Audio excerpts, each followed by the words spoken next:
আলাইকুম ওয়া রাহমাতুল্লাহ। বিসমিল্লাহ, আলহামদুলিল্লাহ, ওয়াসসালাতু ওয়াসসালামু আলা রাসূলিল্লাহ। আইসিটি কর্তৃপক্ষকে আলাদা করে আমি জাযাকাল্লাহু খাইরান এই সুযোগটা দেওয়ার জন্য। আমি ঋতুর উপরে বসে আছি, আপনারা নিচে বসে আছেন। এটা ভাবতে আমার একটু অড লাগছে। আমি সাইডটা এখানে বসে, মুখটা এখানে বসে। তো আমি আজকের যে সেশন, সেটার বিষয়বস্তু আপনারা দেখতে পাচ্ছেন। কোরআন সুন্নাহর আলোকে সুস্থ জীবন, চ্যালেঞ্জ এবং করণীয়। সেশন শুরু করার আগে আমি কয়েকটা ডিসক্লেমার দিই।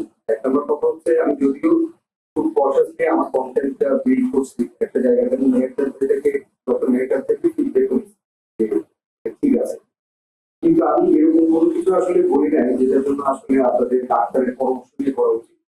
কিন্তু সেটা বলা সত্ত্বেও কোনো একটা জায়গায় যদি আপনার মনে হয় যে এই স্টেপটা করতে গেলে আমার ডাক্তারের সাথে কথা বলা উচিত, তাহলে আপনারা সেটা অবশ্যই করবেন। এটা হচ্ছে একটা ডিসক্লেমার। আরেকটা ডিসক্লেমার হচ্ছে, এটা আমাদের যে মুরব্বী, আমাদের একটা বোন, আমার ওয়াইফ অনেক আগে বলছে, এখন থেকে 10-12 বছর আগে, খুব গুরুত্বপূর্ণ একটা কথা বলছিল যে, আয়েশার মা, আমাদের অবস্থা ততদিন পরিবর্তন হবে না যতদিন আমরা জান্নাত আর জাহান্নামের বর্ণনা শুনলে মনে মনে চিন্তা করবো যে জান্নাতে তো আমি যাবো, এই যাবে না, এই যাবে না, এই যাবে। আর জাহান্নামের কথা বললেও একই রকম চিন্তা করি যে ও থেকে জাহান্নামে যাবে, তারপরে নিজেদের কথা চিন্তা করি না। আজকের সেশনের একটা গুরুত্বপূর্ণ দিক হচ্ছে, আমরা এরকম ভাববো না যে বাসায় গিয়ে আমার বউকে তো ভাই আজকে এই কথা বলছে, নিজের দিকে তাকাবো না, এটা যেন না। আমাদের মেইন উদ্দেশ্য থাকবে সুন্নাহ এবং সিরাত থেকে আমরা একটু দিক নির্দেশনা নিব। এই দিক নির্দেশনাগুলো থেকে আমরা নিজেরা যদি উদাহরণ স্থাপন করি, এটা থেকে যেন আমাদের পরিবারের অন্যান্য সদস্যরা উদ্বুদ্ধ হয় স্বাস্থ্যকর জীবনযাপন। তেমনি এই কাজটা করতে সবচেয়ে বড় কথা হচ্ছে, আমরা যেন অন্যদেরকে করি, যে কোনো ভালো জিনিস ইমপ্লিমেন্ট করতে গেলে এটা আমাদের একটা সামাজিক সমস্যা। এবং আমি মনে করি সৌদি আরবিয়া বা সালাফি যে কমিউনিটি, তার মধ্যে একটা বড় সমস্যা হচ্ছে আমাদের, আমরা যে জিনিসগুলো শিখি এগুলো প্রথমে নিজের উপর ইমপ্লিমেন্ট না করে অন্যদের উপর ইমপ্লিমেন্ট করতে চাই, সেটা একটা বড় সমস্যা। সেটা একটা ডিসক্লেমার আমাদের থাকলো। তো এইবার আমি আমাদের সূচিতে একটু যাই, সূচিতে কি আছে। সূচিটা হচ্ছে এরকম, সুন্নাহ এবং সিরাত থেকে সুস্থ জীবনের প্রাসঙ্গিকতা। আমি সরাসরি কোনো দিক নির্দেশনা না, স্বাস্থ্যকর জীবনযাপন নিয়ে আমাদের নবী মুহাম্মদ সাল্লাল্লাহু আলাইহি ওয়াসাল্লাম কোথায় কি বলছেন সেটা একটু দেখা। এবং এই জায়গাটাতে আমার কাছে সবসময় মনে হয়েছে যে আমরা সবচেয়ে বেশি কম আমল করি। আরো অন্যান্য অনেকগুলো টপিক আছে যেগুলো নিয়ে আমরা খুবই কনসার্ন এবং লাইফফুলি কনসার্ন, কিন্তু স্বাস্থ্যকর জীবনযাপনের যে রিলেটেড হাদিসগুলো আছে সেই হাদিসগুলো শুনে আমরা কেমন পাশ কাটাই। একটা স্লাইডে গিয়ে আমি বলছি, আবার রিপিট করবো, আবার বলে দিই। যেমন বনি আদম সবচেয়ে খারাপ যে শরীরে ভরে সেটা হচ্ছে তার পেট। সুতরাং তোমরা অতটুকুই খাও যেন তোমার পিঠ সোজা থাকে। এটা কিন্তু প্রথম স্টেপ। আমরা কিন্তু পরের স্টেপটা বলি যে না, মুহাম্মদ সাল্লাল্লাহু আলাইহি ওয়াসাল্লাম পেটকে 3 ভাগে ভাগ করতে বলছে, এটা কিন্তু সেকেন্ড স্টেপ। ফার্স্ট স্টেপে রাসূল সাল্লাল্লাহু আলাইহি ওয়াসাল্লাম বলছেন যে তোমরা কতটুকুই খাও যেন তোমাদের পিঠ সোজা থাকে। এটার উপরে আমরা কখনো আমল করছি বলে আমার মনে হয় না। এটা নিয়ে আরো ডিটেল আলাপ করবো। এরপরে আমরা দেখবো যে সুস্থ জীবনযাপনের যে অন্তরায় খুব দ্রুত বার্ধক্যে চলে যাচ্ছে, এটা প্রাসঙ্গিকতা আমরা সিরিয়াল থেকে দেখবো যে আসলে বার্ধক্য আমরা যখন ভাবি যে আমরা বুড়ো হয়ে গেছি, এটা আসলে ঠিক বয়স না, বা আমাদের এই ধারণাটাতে যে ভুল আছে সেটা নিয়ে আমরা আলাপ করবো। এরপর ওয়ে ফরওয়ার্ডে ইংরেজিতে গেছি, কারণ এটার কোনো ভালো বাংলা আমি পাইনি। কিছু কিছু জায়গায় যে বাংলাগুলো খুব সুপ্রচলিত না, সেগুলোর জন্য আমি ইংরেজি শব্দ ব্যবহার করি। আর এরপরে পুষ্টি উপাদানের চাহিদা বনাম আমাদের অভ্যাস কিরকম, স্বাস্থ্যকর খাদ্যাভ্যাস কি কি হতে পারে, প্রচলিত সামাজিক দুশ্চিন্তাগুলো কমানো। আগে থেকে একটু হাইলাইট এই জায়গাটাতে আমি আপনাদের কাছ থেকে সবচেয়ে বেশি অ্যাকশন, এবং এটা বললে আমাদের কমিউনিটির ওভারঅল আসলে অনেক লাভ হবে। কে কতটুকু চিকন হলাম বা স্বাস্থ্য সুস্বাস্থ্য বানানো সেটা ব্যাপার না, এটা একটা পজিটিভ চেঞ্জ আসবে, সেটা আমরা ওখানে দেখবো। ফাইনালি ফিজিক্যাল এক্সারসাইজ নিয়ে আমি সবচেয়ে কম কথা বলবো, যেটা আপনাদের জন্য খুশির কারণ হবে। এত চেঞ্জ করে কি আর ফাইনালি আমরা শেষ করবো যে প্রথম স্লাইডটাতে যাচ্ছি। অনেকগুলো হাদিস আছে, আমি কেবলমাত্র দুটো জিনিস নিয়ে আসি। একটা বিখ্যাত হাদিস আছে, সমস্ত বর্ণনাকারী সাহাবী হচ্ছেন ইবনে আব্বাস। রেফারেন্স গুলো নিচে দেওয়া আছে, আমি লিখতে যাচ্ছি না। হাদিসটা শুরু হয় ইনতানি ফামসান পাবলা ফামসি, ডিটেইলে যাচ্ছি না। যেখানে 5টা জিনিসের ফায়দা তুলে নিতে বলছেন রাসূল সাল্লাল্লাহু আলাইহি ওয়াসাল্লাম, সেগুলো চলে যাওয়ার আগে। এর মধ্যে বার্ধক্যের আগে যৌবন, অসুস্থতার আগে সুস্থতা, এরপর দারিদ্রতার আগে সচ্ছলতা, ব্যস্ততা আসার আগে অবসর, মৃত্যু আসার আগে জীবন, সবগুলো আছে। এর মধ্যে আমি প্রথম দুইটা জিনিসকে হাইলাইট করছি যে এগুলোর সাথে আমাদের মোহাম্মদ সাল্লাল্লাহু আলাইহি ওয়াসাল্লাম সুস্থ থাকার একটা দিক নির্দেশনা সাথে হলেও হইতে দিছে। খুব হয়তো শুধু অনেকে বলেন না ভাই এটা থেকে আপনি কি বের করতেন, কিন্তু এটা জরুরত আছে। এটা কারণ কি, এবার চলেন সেই বিখ্যাত সকাল সন্ধ্যা দোয়া আমরা যেটা করি, আসবাহনা ওয়াসবাহনা বিকুলিল্লাহ, এটা লাস্টে গিয়ে একটা জায়গা আছে না যে বার্ধক্যের শুরু, আমি এখানে বার্ধক্যের অপমূর্ণতা দেখাইছি, অর্থাৎ বেনিফিট হয়ে যাবে। এই যে এটা থেকে রাসূল সাল্লাল্লাহু আলাইহি ওয়াসাল্লাম বেঁচে থাকতে বলছেন, আমরা কি কখনো পুরো জীবন যাপন থেকে দেখছি যে উনি কোনো একটা জিনিস নিয়ে বলছেন, সেটার জন্য কোনো অ্যাকশন নিতে বলেন নাই? এটা কখনো আসলে হয় না। অর্থাৎ আমি যদি বলি আমি যুদ্ধে যাব, তাহলে সেটার জন্য আমার যোগ্যতা থাকতে হবে, মানসিক প্রস্তুতি থাকতে হবে, শারীরিক প্রস্তুতি থাকতে হবে। তারপর আমি যদি কোনো একটা জায়গায় যাই, সেটার জন্য আমার একটা প্রিপারেশন থাকবে, আমার ফিটনেস থাকা লাগবে। ইট অ্যাপ্লাইজ এভরিওয়্যার। আপনি যদি ইবাদতের কথা বলেন, পথে যেতে গেলে আমার একটা প্রিপারেশন লাগে, তাহলে আপনি প্রিপারেশন করলে হবে না। আমার যদি এমন একটা অবস্থায় থাকি যে আমি 1 কিলোমিটারও হাঁটতে পারি না, তাহলে আমার পথে যাওয়া উচিত। এই স্লাইড থেকে আসলে আমার যেটা দেখে আমি বলছি যে রাসূল সাল্লাল্লাহু আলাইহি ওয়াসাল্লাম প্রতিদিন সকাল সন্ধ্যার দোয়ায় আমাদেরকে শিখাইছেন যে বার্ধক্যের অপূর্ণতা থেকে মানা চাওয়ার জন্য। তাহলে সেটার জন্য আমাদের কোন স্টেপ আছে? অনেস্টলি সেই আমি আমাদের মধ্যে কোন স্টেপ নেই। এর কারণ কি আমি বলি, চলুন দেখা যাক যে তার জীবন, আমি প্রায়শই এটা বলি রাসূল সাল্লাল্লাহু আলাইহি ওয়াসাল্লামকে বলার সময় এবং তার ওয়াইফদের অ্যাড্রেস করার সময় আমি তাদেরকে বাবা মা বলি। ওরা আমাদের বাবা মা, উমর মুমিনিন তো আপনারা জানেন। তো রাসূল সাল্লাল্লাহু আলাইহি ওয়াসাল্লামকে বাবা বলে সম্বোধন করা বা বাবার মতো ধরে নেওয়াটা জায়েজ বা অনেক আলেম জায়গায় পড়ে। এটা বললাম এই জন্য যে আপনাদের একটু অস্বস্তি লাগতে পারে, মানে আমাদের বাবা মা মতো ওনাদের দাম্পত্য জীবন থেকে আমরা আমাদের দাম্পত্য জীবনের রেফারেন্সটা একটু অস্বস্তি তো লাগতে পারে বাবা মার দাম্পত্য জীবন নিয়ে কথা বলি, কিন্তু আমাদের এটা বলতে হবে। আমাদের সবচেয়ে বড় যিনি মা, আম্মা যারা খাদিজা রাদিয়াল্লাহু তাআলা আনহা, তার সাথে বৈবাহিক জীবন রাসূল সাল্লাল্লাহু আলাইহি ওয়াসাল্লামের ছিল 50 বছর পর্যন্ত, ঠিক না? কিন্তু এরপরে আমাদের কাছে যেই বর্ণনাটা আসছে, তার অ্যাক্টিভ কনজুগাল লাইফ বা সক্রিয় দাম্পত্য জীবন, এই যে একসাথে থাকা, যাওয়া, ঘনিষ্ঠ হওয়া, একান্ত সময় কাটানো, এই সবগুলো বেশিরভাগ তখন হচ্ছে ভাই বলেন তো 50-এর পর, তাই না? জাযাকাল্লাহু খাইর। কিন্তু এই জিনিসটা আমাদের মধ্যে নাই। আমাদের কিছুটা এই সুন্নাহটা আমাদের লাইফে হয়তো আছে, সেটা বলুন আমি আরেকটু পরে দিচ্ছি। আমাদের মধ্যে কি বাজে ধরনের ঢুকে গেছে দেখেন, আমাদের উপরে সুফিজমের কিন্তু একটা প্রভাব আছে। সুফিজমের প্রভাবের কারণে দেখবেন আমরা দাম্পত্য সম্পর্কটাকে ডেমোনাইজ করে, এটা খারাপ, নিতান্তই বাচ্চা নেওয়ার জন্য না হলে কিছু কিছু লোক আছে যে বলতো যে না এটা আসলে না হলে ভালো হতো, আমরা আল্লাহর সাহায্য চাই, দাম্পত্য সাহায্য চাই। এটা কিন্তু আমাদের অবচেতন মনে, কালচারালি, সোশ্যালি সবার মনের মধ্যে ঢুকে গেছে, মেয়েদের মধ্যে, ছেলেদের মধ্যে, সবার মধ্যে। এটা প্রমাণ কি, আমি যেখানে বলতে চাইছি যে 50 বছর তো অনেক দৃষ্টিবাদ, যাদের 3-4টা বাচ্চা পেয়েছে, বাচ্চারা ধরেন টিভি পেয়েছে, তাই না? বাচ্চারা ধরেন এখন গাড়ি, সেই অবস্থায় আমরা কেউ যদি বাসায় আসি, আমি আপনাদের বলছি না, আমি ওভারঅল পুরো মুসলিম সমাজের কথা বলছি, বাংলাদেশ, ভারত, পাকিস্তান, কেউ যদি এসে ওয়াইফের কাছে একটু একান্ত সময় চায় বা একটু মিষ্টি কথা বলতে চায়, খুব কমন একটা রেসপন্স আসে, আরে কি করেন অমুকের বাবা, বাচ্চারা বড় হয়েছে না, যখন তখন এসব। এমনকি আমি আমার একজন মাহরাম নারী থেকে এই বর্ণনা, আমি রাবিতে দ্বিতীয় আর কি, চেইন অফ ন্যারেশনে। তো আমার ওই মাহরাম নারীর একজন পাড়ার বান্ধবী তাকে বলতে, আপা অমুকের বাবার কথা আর বলেন না, চরিত্র খারাপ হয়ে গেছে, 50 বছর পার হয়েছে এখনো সে আমার সাথে মিষ্টি কথা বলতে চায়, রুমের মধ্যে ডাকে, এগুলো কোনো কথা আপনি বলেন? তো আমার ওই মাহরাম নারী অবাক যে কি বলছে, না আপা বা ভাবি আপনার তো এটা ফ্যাসিলিটেট করতে হবে, তাকে করে দিতে হবে। কিন্তু না, তার কাছে মনে হচ্ছে যে এটা দুশ্চরিত্রের একটা লক্ষণ।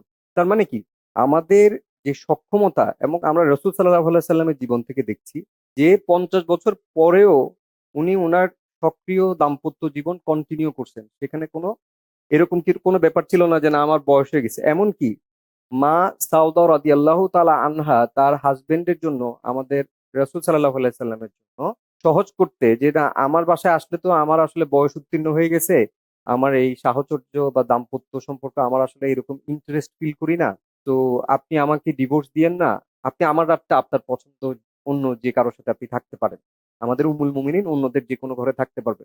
তাহলে এই যে অ্যাপ্রোচ, এই অ্যাপ্রোচটা কিন্তু আমাদের সুস্থতার সাথে সম্পর্কিত। আমি আরো ডিটেলে আসবো।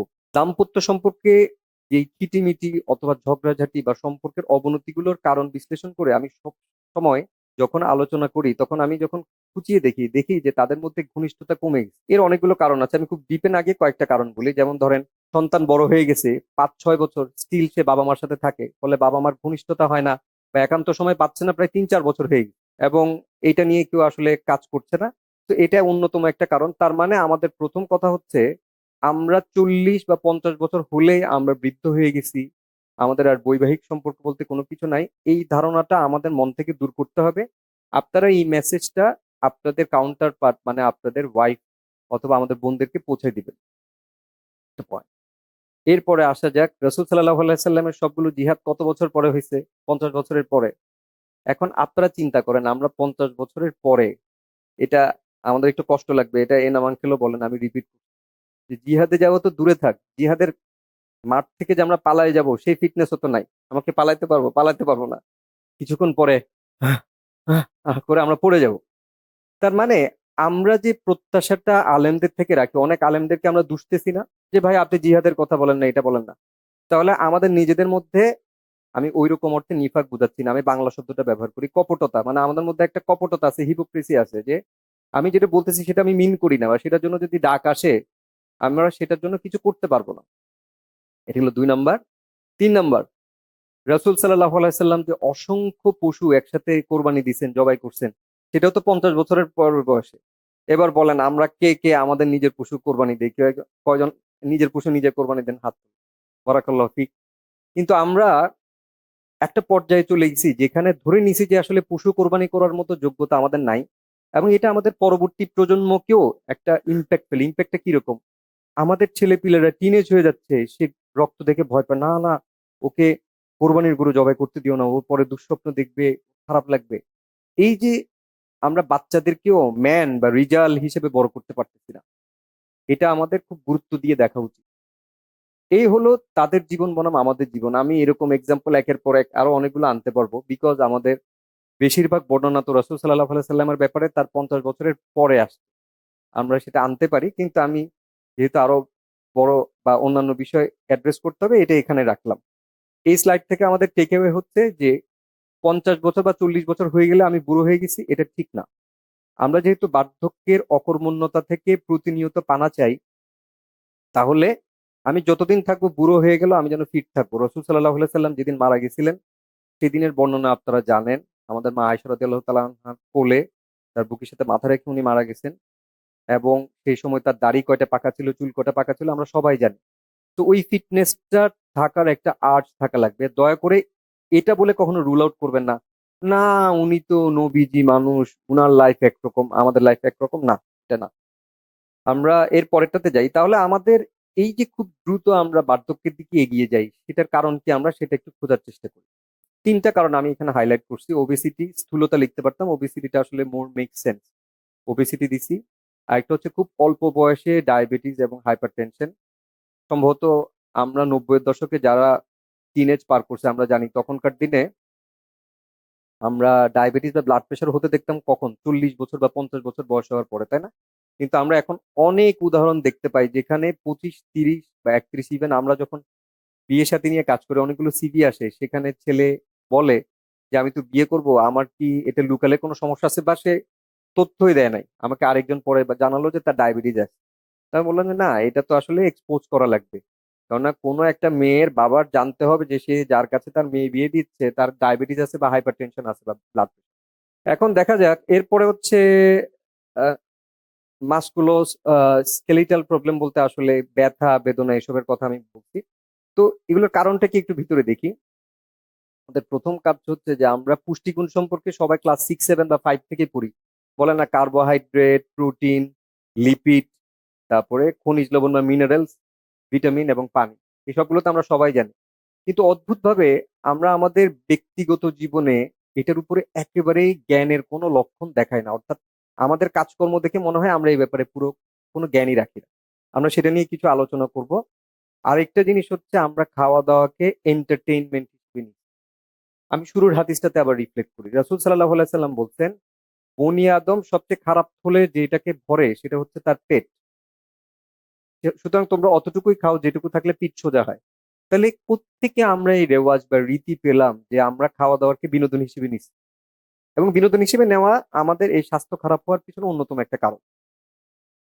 এরপরে হচ্ছে যে আমাদের ওয়ার্কিং মাদার বেড়ে গেছে, প্রচুর পরিমাণ মারা বাইরে কাজ করতেছে, এমনকি দিনই সার্কেলেও আমি দেখি যে যেহেতু আমরা বাবা বা অভিভাবক হিসেবে আমাদের মেয়েদেরকে কোনো না কোনো ভাবে পড়াতে চাই, বা উম্মার অনেক কাজ আমরা সমাধা করতে চাই। যদিও আমরা কখনো ভাবি না যে আমাদেরকে আল্লাহ সুবহানাহু ওয়া তাআলা হাসরের ময়দানে জিজ্ঞেস করবেন যে তুমি মেয়েটাকে ঠিক মতো বড় করে সুপাত্র বা ভালো ইসলামিক পাত্রে পাত্রস্থ করেছো কিনা। আল্লাহ সুবহানাহু ওয়া তাআলা কি আমাদেরকে কোথাও জিজ্ঞেস করবেন, এই তুমি মিক্সড এনভায়রনমেন্টে মেয়েকে পড়িয়ে কেন উম্মার লোকেদের জন্য একজন গাইনোকোলজিস্ট অথবা হাড্ডির ডাক্তার বানাও না? এটা কি কোথাও জিজ্ঞেস করবে? আমি এটাকে হারাম বলতে চাচ্ছি না, আমি আসলে বলতে চাচ্ছি যে এই যে মেয়েদেরকে কাজ করতে হবে এরকম একটা চিন্তা আমরা ইনজেক্ট করতেছি বা পুশ করতেছি, এর ফলে কিন্তু মেয়েরা অনেক কাহিল হয়ে যায়। মেয়েদের শরীর আসলে এই পরিমাণ ওজন নিতে পারে না। ফলে অবভিয়াসলি তারা বাসায় রান্না বান্না করে কম। যখন রান্না বান্না করবে কম, তখন আপনার বাইরের খাওয়া দাওয়ার উপরে ডিপেন্ডেন্স বাড়বে। তখন আপনার যে খাওয়ার দাওয়ারের যে মান রক্ষা করে চলেন, যেরকম স্বাস্থ্যকর খাবার আপনি খেতে চান, আপনি যখন বাইরে থেকে খাবার আনবেন সেটা কিন্তু আর আপনি রক্ষা করতে পারবেন না। আর কথায় কথায় সেলিব্রেট করা, এটা আমাদের মধ্যে আছে, আমাদের কমিউনিটির মধ্যে আছে, আমি বিশ্বাস করি অনেকে আমার সাথে ডিসএগ্রি করতে পারেন, এবং সেটা নিয়ে আমি পরবর্তীতে অ্যাড্রেস করব।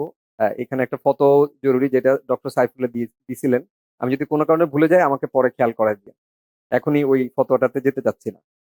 আর্লি এজ ডায়াবেটিস এর সবচেয়ে বড় কথা হচ্ছে সফট ড্রিঙ্কস। আমি জাবেদকে এটা খেতে দেখছি আজকে এখানে আসার সময়, সফট ড্রিঙ্কস খেতে খেতে উঠতেছিল। তো এটার একটা বাস্তব প্রমাণ হচ্ছে, আমার একটা বন্ধু আছে, ছোটবেলার বন্ধু। সে মাঝখানে তার ক্যারিয়ারের শুরুতে আকিজ বেভারেজে কাজ করতো। আমি যখন তাকে ফোন দিতাম, দোস্ত তুই তো একটু মোটা সোটা, খাওয়া দাওয়া কি এখানে সব ঠিকঠাক মতো করতেছিস? বলছে হ্যাঁ খাই। আমি বললাম পানি? বলছে, পানি তো খাই না, মোজো খাই। আমি বললাম মোজো খাস মানে? বলছে ফ্যাক্টরিতে যখন যাই সবকে দেখি যখন পানি পিপাসা লাগে একটা মোজো তুলে নিয়ে খাই। এবং অবভিয়াসলি ওর এখন থেকে 5-6 বছর আগেই এক্সেসিভ ডায়াবেটিস। তো এই জিনিসগুলো আমাদের আগের যুগে আমরা দেখতাম না। আমরা সফট ড্রিঙ্কস এর প্রতি যে এক্সট্রা ডিপেন্ডেন্স, সেটার মধ্যে আসলে আমাদের অনেক ক্ষতি আছে। এটা ডাক্তারি জিনিস বা এটা কেন ক্ষতিকর, এটা হারাম বলার প্রয়োজন নাই। হারাম বলাটা আসলে একটা বাড়াবাড়ি পর্যায়ে হবে, কিন্তু যে জিনিস আমার জন্য ক্ষতিকর কনস্ট্যান্টলি খেলে সেটা আমাদের বুঝতে হবে। এছাড়া ফাস্ট ফুড আর ফ্রাইড ফুডের উপরে আমাদের অতিমাত্রায় ডিপেন্ডেন্সি, সেটা আমরা যখন খাবারের পিরামিডটা দেখবো সেখানে আমি হাইলাইট করব। এরপরে আছে লাইফ বেকারির আগমন আমাদের লাইফ বেকারি গুলোর সংখ্যা বাড়তেছে। তো আমি আশা করতেছি আগামী 6 মাসের মধ্যে এটার যে উপযোগ সেটা কমে আস্তে আস্তে নিচের দিকে নামবে, কিন্তু ফর দ্য টাইম বিং আমরা যখন তখন লাইফ বেকারি থেকে খাবার খাচ্ছি, এবং বেকারিজাত পণ্য আমাদের ওজন বৃদ্ধি এবং রক্তের বিভিন্ন প্যারামিটার যেগুলো দিয়ে মানুষের সুস্থতা মেজার করা হয় সেগুলোর উপরে একটা বড় রকম খারাপ প্রভাব ফেলে। তো এটা একটা কারণ। আরেকটা কারণ যেটা আমাদের সোশ্যাল অ্যাওয়ারনেস তৈরি করতে হবে। আমরা অনেকেই, সবাই না, অনেকেই বলতে আমি যখন বলছি আমি গ্রেটার একটা কমিউনিটির কথা বলছি, অবভিয়াসলি আমি এই কমিউনিটির কথা বলছি না। আমরা অনেক সময় নানা নানি এবং দাদা দাদির কাছে দিয়ে বাচ্চা বড় করি কিনা। ধরেন আপনার ওয়াইফ হয়তো ইসলামিক চাকরি করতে যাচ্ছে, এবং সেই সময় তার সেই ইসলামিক চাকরি বা উম্মাকে সার্ভ করার যে গ্রেটার পারপাস, সেটার জন্য আপনি একটা মানে ছোট একটা পারপাস, মানে যেটাকে আপনি ছোট ভাবতেছেন, আপনার সন্তানকে বড় করতে দিচ্ছেন নানা নানি বা দাদা দাদিকে। দাদা দাদিদের একটা সার্টেন এজ পার হয়ে যাওয়ার পরে তাদের ওই স্টেমিনা, ফিজিক্যাল স্টেমিনাটা থাকে না, মেন্টাল স্টেমিনা তো থাকেই না। তখন নানা নানি আর দাদা দাদি কি করবে বলেন তো? সবচেয়ে সহজ ভাবে বাচ্চাদেরকে খাওয়াবে। আমি নিজে জানি, দিনদার নানা নানি এবং দাদা দাদি বাচ্চাকে যেহেতু শরীর কুলাচ্ছে না, আর না পেরে কাজের বুকে বলছে দে তো রে, টিভিটা ছাইড়া দে, কার্টুনটা দেখতে দেখতে খাওয়াই দে। এরপরের দৃশ্য আপনারা কল্পনা করতে পারেন, বাচ্চাটা অবাক হয়ে তাকাচ্ছে, হয়তো হালাল জিনিসই দেখতেছে, ন্যাশনাল জিওগ্রাফি, খাও করতেছে, ঢুকাচ্ছে এবং খাচ্ছে, এবং বাচ্চা ফুটবলের মতো হচ্ছে সেটা দেখে অফিস ফেরত যে মা, সে কিন্তু খুব খুশি। এবং দেখবেন যখন তুলনা করা হয় অন্য একজন মুরব্বী যে এই পুরো জিনিসটা দেখে নাই, সে এসে দেখলো যে আমাদের একজন বোন যে ঘরে থাকে, সে তো বাচ্চাকে খাওয়াতে তার মাথা নষ্ট, টিভি ছাড়া খাওয়ানো খুব কষ্ট, এবং বাচ্চা দেখবে যে খুব মেরমেরা নেড়া হয়। তো আর ওইদিকে যে বাচ্চার মা অফিসে থাকে, সেই বাচ্চাটা কিন্তু ফুটবলের মতো, তাই না? যেহেতু তাকে এরকম টিভি টুবি দেখা খাওয়াচ্ছে, তো এমন একজন মুরব্বী হয়তো আপনি পাইতে পারেন যে মুরব্বী বলবে ওই মাকে, যেই মাটা কষ্ট করে বাচ্চাকে বড় করে, কি করে তুমি ঘরে বসে থাকো? বাচ্চা মোটা হয় না, তুমি তো ভালো মা না। আর ওই মাটার দিকে চিন্তা করো, সে হিজাব করে বাইরে চাকরি করে, কিন্তু দেখো তার বাচ্চাটা কি নাদুস নুদুস। এইটা কিন্তু আমাদের মাদেরকে, মানে আমাদের আগের জেনারেশনকে বলতে হবে। আমাদের মারা অনেক সময়, যেমন ধরেন আমাদের মারা আমাদের সাথে থাকেন না, হঠাৎ করে আমাদের বাসায় আসছে, তখন ধরেন আমার ভাইয়ের বউয়ের বাচ্চা আর আমার বাচ্চার সাথে তুলনা করলো। আমার ভাইয়ের বউ ধরেন বেপর্দা হয়তো চাকরি করে, আমি ফর এক্সাম্পল বলছি, আমার ভাইয়ের বউ চাকরি করে না। তো তার বাচ্চাকে ধরেন, আমার মা উনিও মারা গেছেন রাহিমাহাল্লাহ, ধরেন ফর এক্সাম্পল, সে যদি এসে বলে, এই বউ, আরিফের বউ, তুমি কি করো?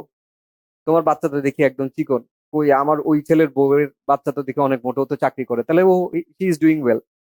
এইটার জন্য আমাদের পুরুষদেরকে এই দায়িত্বটা পালন করতে হবে যে আমাদের যারা মাহারাম নারী আছেন, মা, চাচি, খালা, ফুপি, এদেরকে বুঝাতে হবে যে এই অ্যাপ্রোচটা আসলে ভুল। আর আমাদের যে শরীরের ব্যথা বেদনা, 3 নাম্বার পয়েন্টটা মনে হয় ইয়াটা শরীরের একটা, হ্যাঁ, এই যে আমরা অনেক সময় শুনি ডাক্তাররা যে কোনো ধরনের ব্যথা বেদনার জন্য ডাক্তারের কাছে গেলে বলে যে ভাই 15-20 মিনিট পর পর উঠে যাবেন। আমরা কখনো উঠি? কেউ উঠি না। তো হাঁটার ব্যাপারে চরম অনীহা, এটা আপনারা সকালে দেখলেই বুঝবেন যে সবাই, রিজভী ভাই এটা সবচেয়ে বড় রকম একজন ভুক্তভোগী, যে ওনাকে তো মাঝখানে বেশ কিছু কড়া মেসেজ দিতে হয়েছে যে গাড়ি নিয়ে স্কুলের সামনে এসে নামানো যাবে না। এই যে একটা ঘোষণা ওনাকে দিতে হলো, এই ঘোষণা ছাড়াও লোকজন এটা নিজে থেকে বুঝে নাই একজন দিনী মানুষ হিসেবে, যে আমি এই গলির মধ্যে ঢুকলে একটা কনজেশন হবে, আমি বাইরে ইভেন লিনেন স্টোর থেকে আরেকটু দূরে রেখে এইটুকু পর্যন্ত হেঁটে আসবো, সেটাই নাই। এবং আমি অনেকে দেখছি কৃষি মার্কেট রিক্সা নিয়ে যায়, আমি আসলে কোনো কারণ দেখি না। আমরা যদি ভিতর দিয়ে যাই, গুগল ম্যাপ মাত্র 800 মিটার দূরত্ব দেখায়, এইটুকু দূরত্ব আমরা রিক্সা নিয়ে যাই। নিরাপত্তার ব্যাপার থাকলে সেটা ভিন্ন জিনিস, কিন্তু এই অভ্যাসগুলো আমাদের পরিবর্তন করতে হবে। একটু ঘুরের দিকে তাকায় না, ঠিক আছে? আর সময় নাই, আমাদের ফিজিক্যাল এক্সারসাইজের সময় নাই তো। কিন্তু দেখেন, আমি কিন্তু খুব শিকারীর মতো দেখি সকালবেলা নামাজ পড়তে উঠে কে কে রাতে পোস্ট করছে। তো 11টার পরে আমরা সোশ্যাল নেটওয়ার্কের বিভিন্ন পোস্ট, ফেসবুকের ভিডিও বা অমুক খবরের নিউজ লিংক দিচ্ছি, কিন্তু স্টিল আমরা যখন বলি যে ফিজিক্যাল এক্সারসাইজ করেন বা শুক্রবার দিন ভাই মাঠে আসেন, অথবা আমরা একসাথে হাঁটি, আমি কিছু বুদ্ধি আপনাদেরকে দিব কিভাবে ফিজিক্যাল অ্যাক্টিভিটি করা যায়, কিন্তু আমরা সবাই না বলি না ভাই। কিন্তু এই যে ইনফাইনাইট স্ক্রলিং, এটাকে ডুম স্ক্রলিং বলে, আপনারা শুনছেন কিনা ডুম স্ক্রলিং? এই যে স্ক্রল করতে থাকে, স্ক্রল করতে থাকে, আল্লাহ এসবের থেকে সবাইকে মাফ করেন, আমাকে নিজেকেও মাফ করেন, কারণ এটা খুব বিপজ্জনক একটা জিনিস। তো এইখানে কিন্তু আমাদের 30-40 মিনিট আপনি যদি সারাদিনের সময় একসাথে অ্যাকুমুলেট করেন, দেখবেন 40-50 মিনিট হয়ে গেছে। আমি কিন্তু এটা কনজারভেটিভ ফিগার বলছি, হ্যাঁ, কম। আচ্ছা, আরেকটা জিনিস, এই জন্য আমি বলছিলাম যে আপনারা ভাবতেছিলেন যে আমি আজকের সেশনে কি কি অ্যাড্রেস করবো। আমি আসলে আমাদের স্বাস্থ্যকর জীবনযাপনের যেগুলো অন্তরায়, যেটা শুরুতে আপনার জীবনকে ক্রিপল করে দিচ্ছে, সেটা থেকে আমাদের চেঞ্জ হতে হবে। আমি আরেকটা স্মৃতিচারণ করে পরবর্তী স্লাইডে যাচ্ছি। অনেক বছর আগে আমার একজন কলিগ, আমার আগের ওয়ার্ক প্লেসে, তো আমার সাথে বলতেছে, ভাই আমার তো বাচ্চা হবে, দোয়া টোয়া করে। তো অবভিয়াসলি আমার একটা ন্যাচারাল টেন্ডেন্সি আছে, খবর নেই যে ভাই কোন ডাক্তার দেখাচ্ছেন বা কি, আমি যদি কোনো পরামর্শ দিতে পারি। উনি বলছে, না ভাই এগুলো তো সব ওর বোন আর বোনের জামাই দেখতে। তা আমি বললাম, ভাই বিয়ে তো আপনি করছেন নাকি? তো উনি খুব বিব্রত হইলো এবং খুব রিয়েক্ট করলো, আরিফ ভাই আপনি এইভাবে কথা বলছেন। তা আমি বললাম, বোন হইলেও আমি বুঝতাম। আপনি আমাকে বলছেন যে তার প্রেগনেন্সির পুরো সময়টা তাকে ডাক্তারের কাছে নিয়ে যাবে বোন আর বোনের জামাই। আমাদের কমিউনিটিতে এরকম উদাহরণ হয়তো নাই, কিন্তু এই যে নর্মাল বার্থ বা স্বাভাবিকভাবে বাচ্চা জন্ম দেওয়াটা যে একটা গুরুত্বপূর্ণ বিষয়, এর মাধ্যমে যে আমার লিগেসি বেশি হবে। আমরা কেন বেশি সন্তান নিব? একটা জিনিস খেয়াল রাখবেন, কিন্তু আমাদের বেশি সন্তান নেওয়ার নিয়তটাকে খালেস করতে হবে। আমাদের মনে রাখতে হবে যে আমার সন্তান বেশি হলে আমার সাদাকায় জারিয়া হবে। হাসরের ময়দানে রাসূল সাল্লাল্লাহু আলাইহি সাল্লাম সংখ্যা বেশি দেখলে খুশি হবেন, এই জন্য করব। এটা ফুটানোর জন্য না। যেমন আমি অনেক জায়গায় দেখছি ছোটরা অনেক করে, যারা একটু বয়সে কম, আরে জানো আছে আমার তো 4 নাম্বার আসতেছে, আমি ইনশাল্লাহ 6টা করবো। এটা আসলে ফুটানোর জিনিসটা বা দেখানোর জিনিসটা, শো অফ করার জিনিসটা। তো এইটা যদি আমাদের অ্যাচিভ করা লাগে, আমাদের ওয়াইফ বা আমাদের বোনদেরকে যখন ডাক্তারের কাছে নিয়ে যাবো, আমার স্ত্রীকে, তখন সেটার দায় দায়িত্ব আমাকে নিতে হবে, সেটার জন্য যথেষ্ট ওনারশিপ নিতে হবে, এবং যতটুকু পরিমাণ ইনভেস্টিগেট করা, কোন ডাক্তার হলে ভালো হয়, কোন ডাক্তার নর্মাল ডেলিভারি করে, কি ধরনের মিথ্যা কথা বলে জেনারেলি তারা সি সেকশনের দিকে নিয়ে যাওয়া যায়, কোন ভাই বা কোন আপা এই ব্যাপারে পরামর্শ দিতে পারে, এই জন্য আমাদেরকে যথেষ্ট সময় দিতে হবে, যেটা এই মুহূর্তে আমি অনেক জায়গাতে অনুপস্থিত দেখি। এটা আপনারা একটু নোট নিবেন। এরপরে আমি এখানে একটা স্ট্যাটিস্টিক দেখাতে চাইছি। এখানে এরকম স্ট্যাটিস্টিক্স ইন্টারনেটে অনেকগুলো আছে, আমি খুব ডিটেলে যাব না। আপনারা যদি একটু দেখেন, এটা হচ্ছে ওবেস জনগণ পৃথিবীর কোন দেশে বেশি, তার মধ্যে 10টার মধ্যে প্রায় 7 থেকে 8টা হচ্ছে মুসলিম দেশ। জেনারেলি আমরা মোটা দেশ বলতে বা যেই দেশে ওবেসিটি বেশি বলতে আমেরিকার কথা মাথায় আসে, কিন্তু দেখেন মিডল ইস্টার্ন কান্ট্রিগুলো, কুয়েত, তারপর সৌদি আরবিয়া, তারপরে তুরস্ক, জর্ডান, ইজিপ্ট, এটা তো অবশ্য আমরা বাইরে গেলে, হজে গেলে দেখি না, তাদের আমাদের সমবয়সী যাদেরকে আমরা দেখি বয়সের কাছাকাছি, তাদের সবাইকে ওবেস অবস্থাতেই দেখি। তার মানে আমাদের অবস্থা খুবই খারাপ এই দিক দিয়ে, ওবেসিটির দিক দিয়ে। তাহলে এটার আসলে দৈনন্দিন জীবনে প্রভাব কি? আমি আগের স্লাইডে কিছুটা এটা টাচ করছি, স্টিল আমি একটু বলি। আমাদের, আমার এক ভাই বলেন, আমি নাম উল্লেখ করতেছি না, এই কমিউনিটির খুব ভালো একটা কথা বলে, আমার খুব ঘনিষ্ঠ বন্ধু বলে যে আমরা যদি কেবল ফরজ করার মধ্যে বা ওয়াজিব গুলো করার মধ্যে নিজেদেরকে সীমাবদ্ধ করি, স্পেশালি আমরা করি না, আমরা বলি যে সালাফি হওয়া মানে মনে হয় পরের দিন থেকে সুন্নত পড়া বন্ধ, আর নাই, ঠিক কি না? তো এটার অন্য একটা কারণ আছে, যে আমার যখন শরীরটা স্থূল হয়ে যাবে, ওবেস হয়ে যাবে, তখন আমার অলসতা বাড়বে। অলসতা বাড়লে ইবাদত কমবে, আর ইবাদত যদি কমে তাহলে আমার ইমান নিচের দিকে যাবে। ইমান তো বাড়ে আর কমে, এটা তো আমরা বিশ্বাস করি। তাহলে অবশ্যই ইমাম ইবন তাইমিয়া রাহিমাহুল্লাহ বলতেন যে কোনো ব্যক্তির দিনদারিতা যে কমে যাচ্ছে, এটার একটা লক্ষণ হচ্ছে তার আমলগুলো ছেড়ে দেয়। আমরা হয়তো খুব অহংকারের সাথে বলবো, না ভাই আমরা তো টাকনুর উপর কাপড় পরি, দাড়ি ছেড়ে দিছি, এইসব সুন্নত আছে, কিন্তু সুন্নতে রাতে বা আমরা আসলে অলমোস্ট পড়া ছেড়েই দিছি। এটা খুব দুঃখজনক। আমি নিজেকে এটা সংশোধনের চেষ্টা করি প্রায়। এবং রমাদান আসতেছে, এটা আমাদের একটা ভালো টার্গেট হতে পারে যে আমি রমাদান থেকে শুরু করবো যে সুন্নতে রাতে বা আমরা ছাড়বো না। আমরা বাসায় এসে জেনারেলি পড়বো ঠিক করে, কিন্তু আলটিমেটলি পড়া হয় না, অনেক সময় বাসা আস্তে আস্তে হয়তো উজু ছুটে যায়। তো এটা আমাদের খুব গুরুত্বপূর্ণ একটা প্রভাব, ওবেসিটির প্রভাবে আমাদের অলসতা বাড়ে এবং সেটার সাথে ইবাদত এবং কনসিকুয়েন্টলি আমাদের ইমানও কমবে। সন্তান লালন পালনে উদাসীনতা, এটাও আমি কিছুদূর বলছি। আমরা যেটা বলছি যে আমরা আমাদের বাবা মা মানে নানা নানি দাদা দাদিকে আমরা পুরো জিনিসটা হ্যান্ড ওভার করে দিয়ে নিজেদের একটু মুক্ত থাকতে যাচ্ছি। এই যে যেসব মারা তাদের শরীরটাকে রিকভার করতে পারছে না, আমি তাদেরকে দোষ দেই না। যেমন কোনো মা যদি হাজার চেষ্টা করলো কিন্তু তারপরেও তার সি সেকশন হলো, তো সিজারিয়ান সার্জারি হওয়ার পরে শরীরটা পরবর্তীকালে যেভাবে কমে আসে নর্মাল ডেলিভারির পরে, সিজারিয়ান সেকশনে বা সি সেকশনের ক্ষেত্রে এরকম করে আসলে হয় না। ফলে তারা স্ট্রাগল করে। এবং এট দ্য সেম টাইম আমাদের আগের যুগে আমাদের বাড়িগুলোতে কেউ না কেউ এডিশনাল মহিলা থাকতো, একটা বিধবা ফুপি অথবা একটা বিধবা বোন বা ডিভোর্স কেউ একজন বা আশ্রিত অনেক লোকজন আমাদের ঘরের মধ্যে থাকতো, ফলে বাচ্চা পালাতে কেউ হাত বাড়তে পারতো, যেটা এখন নাই। কিন্তু এট দ্য সেম টাইম আমরা যদি ফিটনেস নিয়ে কাজ না করি, ওই টেন্ডেন্সিটা বারবার বাড়বে। এমনকি যেসব মারা আল্লাহর জন্য বাসায় থাকার, অবস্থান করার সিদ্ধান্ত নিছেন, সেই মাও কিন্তু না পেরে বাচ্চাকে বলবে, দূরে এত জ্বালাস কেন, এই দ্বিতীয় একটা ইসলামিক কার্টুন খুঁজে বের করি, দিলাম, দেখ, দেখতে দেখতে খায়া ফেল। এটার অন্যতম কারণ হচ্ছে আমার স্টেমিনা নাই। তো আমি খালি মেয়েদেরকে দোষ দিব না, আমার শুরুর ডিসক্লেমারটা কিন্তু খেয়াল রাখবেন। এর মানে এই না যে আজকে গিয়ে বাসায় সবাই সবার বউরে ধরুন, এই তো পাইছি তোমার ভাই আজকে বলছে এই তোমার শরীরটা ঠিক করতে হবে। এটা নিয়ে আসলে একটা গঠনমূলক আলাপ হওয়া চাই। ছেলেদের ক্ষেত্রে আমি যেটা মনে করি, ছেলেদেরকে বড় করার জন্য অনেক স্টেমিনা দরকার। আপনারা এটা একটা জিনিস শুনছেন কিনা, সিরাতে আসছে সাহাবীদের অনেকে বাচ্চাকে রাফ এন্ড টাফ করে বড় করার জন্য জুবাইর ইবনে আওয়ামের কাছে পাঠাইতো। আপনারা তার টাফনেস সম্পর্কে জানেন। আমাদের আসমা রাদিয়াল্লাহু তাআলা আনহা একটা সময় গিয়ে, উনি কিন্তু জান্নাতি সাহাবী, তিনি তার বাবাকে গিয়ে বলতেছেন, বাবা আমার আসলে জুবাইরের সাথে মানে অ্যাডজাস্ট করা খুব মুশকিল হচ্ছে, বেশি টাফ লাইফ।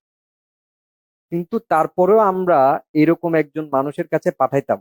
এবং আমার জুবাইর বিন আওয়াম রাদিয়াল্লাহু তাআলা আনহুর ব্যাপারে এত ভালো একটা যে গুজ বাম্পস হয় না, যে শিউরে ওঠা, সেটা কেন হয়? যে বলছে না যে বদরের যুদ্ধের দিন ফেরেশতারা নামছে জুবাইর বিন আওয়ামের মতো জামা পরে, এবং উনি যুদ্ধ করতেছিলেন মানে চরম বীরত্বের সাথে যে উনার মতো করে ফেরেশতারা নামছে। তাহলে এই যে জুবাইর বিন আওয়াম রাদিয়াল্লাহু তাআলা আনহুর টাফনেসের প্রভাবটা গিয়ে পড়ছে কি আব্দুল্লাহ ইবনে জুবাইরের উপর পড়ছে, এবং উনি একজন বড় নামকরা সাহাবী হয়েছে। তার মানে আমরা অবশ্যই, আমি বলতেছি না যে আমাদেরকে এসে আমাদের ওয়াইফের সাথে সবগুলো কাজে হাত বাড়তে হবে, যেটা অনেক বলে যে কিছুটা ফেমিনিজম দ্বারা প্রভাবিত। এট দ্য সেম টাইম আবার এটাও বলা উচিত যে রাসূল সাল্লাল্লাহু আলাইহি ওয়াসাল্লাম অনেকগুলো কাজ নিজে করতেন। কিন্তু একটা কাজ তো আমরা অস্বীকার করতে পারি না, বাবাদেরকে বাবা হতে হবে, বাবারা তো মা না। তাহলে মা সারাক্ষণ খ্যান খ্যান করবে, একটা ভুল ধরবে, এটা ধরবে, ওটা ধরবে, কিন্তু মার কথা যখন সারাক্ষণ বকাই শুনতে থাকে বাচ্চারা, মা কিন্তু কোনো কিছু এনফোর্স করতে পারে না। বাবা হতে হবে সেই পজিশন যেটা অনেকটা স্কুলে আমাদের রিজভী ভাই পালন করেন। অর্থাৎ সব উস্তাদের কাছে কোনো কিছু হইলো, যখন রিজভী ভাইয়ের গলা শুনবে তখন বলবে যে সবাই সোজা না। একই রকম ভাবে বাবার পজিশনটা ঘরের মধ্যে এরকম হইতে হবে যে বাবা যদি এসে কোনো একটা ভুল ধরে তখন সবাইকে সোজা হয়ে সেটা শুনতে হবে। আমরা কোনো একটা জায়গায় গিয়ে এই ব্যালেন্সটা হারাই ফেলছি। আগের যুগের বাবারা বাচ্চাদেরকে একেবারে স্নেহ করতো না, আমরা আবার স্নেহ করতে করতে একেবারে মা হয়ে গেছি না, আমরা আসলে মা রূপী কিছু বাবা।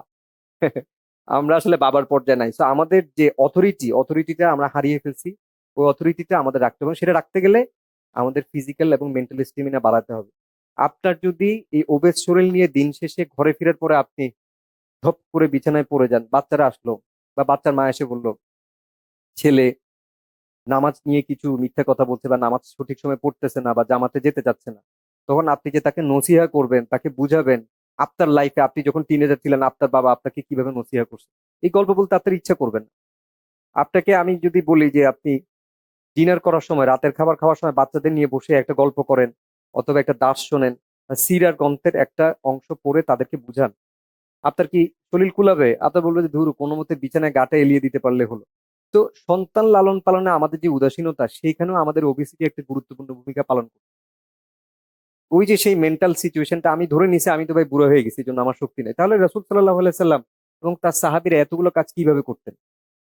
তার মানে আমাদের ফিটনেসের কমতি আছে, সেটা নিয়ে আমাদের কাজ করতে হবে। এটা কিন্তু প্রথম কাজ, আমাদের সমস্যাটাকে নলেজ করতে হবে যে এটা সমস্যা, এটা আমাকে ঠিক করতে হবে। আমরা খুব সহজ একটা কাজ বেছে নিচ্ছি।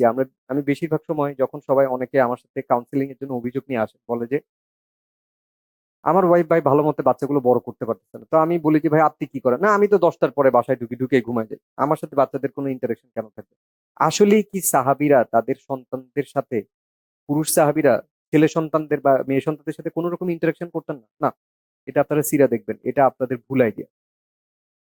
এরপরে স্বামী স্ত্রীর দাম্পত্য জীবন নিয়ে আমাদের কাজ করতে অনাগ্রহ আছে। এটা খুব গুরুত্বপূর্ণ একটা দিক। আপনারা অলরেডি মনে হয় ভাবতেছেন আরিফ ভাই 9টা 20 বেজে গেছে, এখনো আমাদের কোনো দৌড়ানো বা এসব নিয়ে কিছু বলে না। এগুলো কিন্তু আমাদের সুস্থতার সাথে খুব গুরুত্বপূর্ণ ভাবে সম্পর্কিত কিছু দিক। আমরা আমাদের দাম্পত্য রিলেশনশিপ গুলো নিয়ে প্রথম 3 4 5 বছর হয়তো অনেক সুন্দর চলে, এরপরে আমরা পুরোপুরি আগ্রহ হারিয়ে ফেলি। আপনারা সেই ছোট ছোট ঘটনাগুলোর কথা চিন্তা করেন যেগুলো রাসূল সাল্লাল্লাহু আলাইহি সাল্লাম করতেন।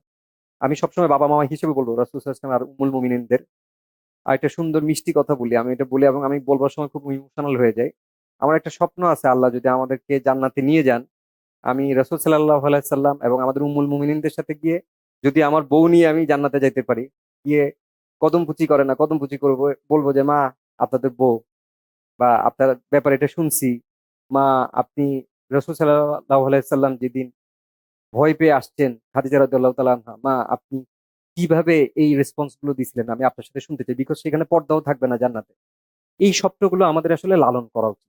আবার ব্যাক টু মেইন ডিসকাশন, একটু শাখা প্রশাখায় গেলাম। এই খাদিজা রাদিয়াল্লাহু তাআলা আনহার কথা বললে আমি এই জিনিসটা আসলে না বলে পারি না। এখন দেখেন, আমাদের রাসূল সাল্লাল্লাহু আলাইহি সাল্লাম আয়েশা রাদিয়াল্লাহু তাআলা আনহার সাথে দৌড় প্রতিযোগিতার একটা হাদিস আপনারা শুনছেন। এরকম করলে তো লোকজন বলবে, এবং আমাদের বোনরাও বলবে, বলবে যে "এ, আপনার মাথা খারাপ হয়ে গেছে, তো কি করেন, বাচ্চা হয়েছে 3টা 4টা, আপনি এখন এইসব করেন।" ওই যে সেই একই কথা, বাচ্চা বড় হয়ে গেলেই আমরা একটা সুফিজমের একটা সাটেল প্রভাবে মনে মনে চিন্তা করছি যে ডান, আর কোনো কিছু নাই।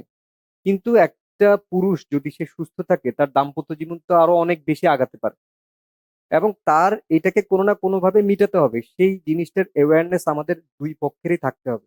তাহলে সেখানে কি, আরেকজন আলেম মারা গেছেন, তারিকুল ইলম বলবো, আমি আলেম না, নাম বলছি না, উনার অনেক বছর আগের, প্রায় 20 বছর আগের একটা দার্স, আমরা যখন দিনের পথে আসছি আমি শুনছিলাম। উনি বলতেছিলেন যে আপনি যদি লুঙ্গি আর স্যান্ডো গেঞ্জি পরে বাসায় ঘুরেন, এরপরে আপনি প্রত্যাশা করেন যে আপনার ওয়াইফ আপনার জন্য অফিস থেকে আসার পরে সেজেগুজে থাকবে, হাউ ডু ইউ এক্সপেক্ট? আপনার তো নিজেকে সুন্দর রাখার একটা চেষ্টা করতে হবে। তারপর আপনার যদি মনে হয় যে আপনার শরীর সুন্দর না বা আপনার ফিটনেস নাই, তো সেম থিং আপনি আপনার ওয়াইফের কাছ থেকে এক্সপেক্ট করতে পারেন। একই রকম ভাবে আমাদের বোনদেরও এটা নিয়ে খুব কনসার্ন হইতে হবে যে আমার হাজবেন্ডের জন্য আমি কিভাবে নিজেকে সুন্দর রাখবো, কিভাবে তার চক্ষুকে শীতল করব। বিকজ সে যদি আপনাকে ভালোবাসে আল্লাহর জন্য, অবশ্যই এটা খেয়াল রাখবেন, বৈবাহিক সম্পর্কগুলোর সাকসেসের একটা বড় জিনিস ইমাম ইবনুল কাইয়িম আল জাওজি রাহিমাহুল্লাহ বলছেন যে বৈবাহিক সম্পর্ক তখনই ফেল করে যদি সম্পর্কের মাওয়াদ্দা আর রাহমা, দুইটা শব্দ আছে না, একটা হচ্ছে প্যাশনেট লাভ আর একটা হচ্ছে রাহমা, এই দুইটা জিনিস যদি আমরা আল্লাহর জন্য না করে পিওরলি ওই মানুষটার জন্য করি তাহলে সেটা ফেল করতে বাধ্য। আমরা যদি আল্লাহর জন্য কাউকে ভালোবাসি, আমাদের স্পাউসদেরকে আমরা আল্লাহর জন্য ভালোবাসি, তাহলে তার সাথে আমার জান্নাতে থাকার একটা চেষ্টা থাকবে। আর যদি সেই চেষ্টা থাকে তাকে আমরা জান্নাতে কিভাবে নিয়ে যেতে পারবো সেটার জন্য আমাদের প্রচেষ্টা থাকবে। আপনি একটা জিনিস খেয়াল করবেন, কেউ যদি নিজেকে সুন্দর করার চেষ্টা করে এবং সে সফলও না হয়, তার স্পাউসের কিন্তু ওই প্রচেষ্টার জন্যই তাকে ভালো লাগবে। এটা কিন্তু আমরা অনেকে বুঝি না।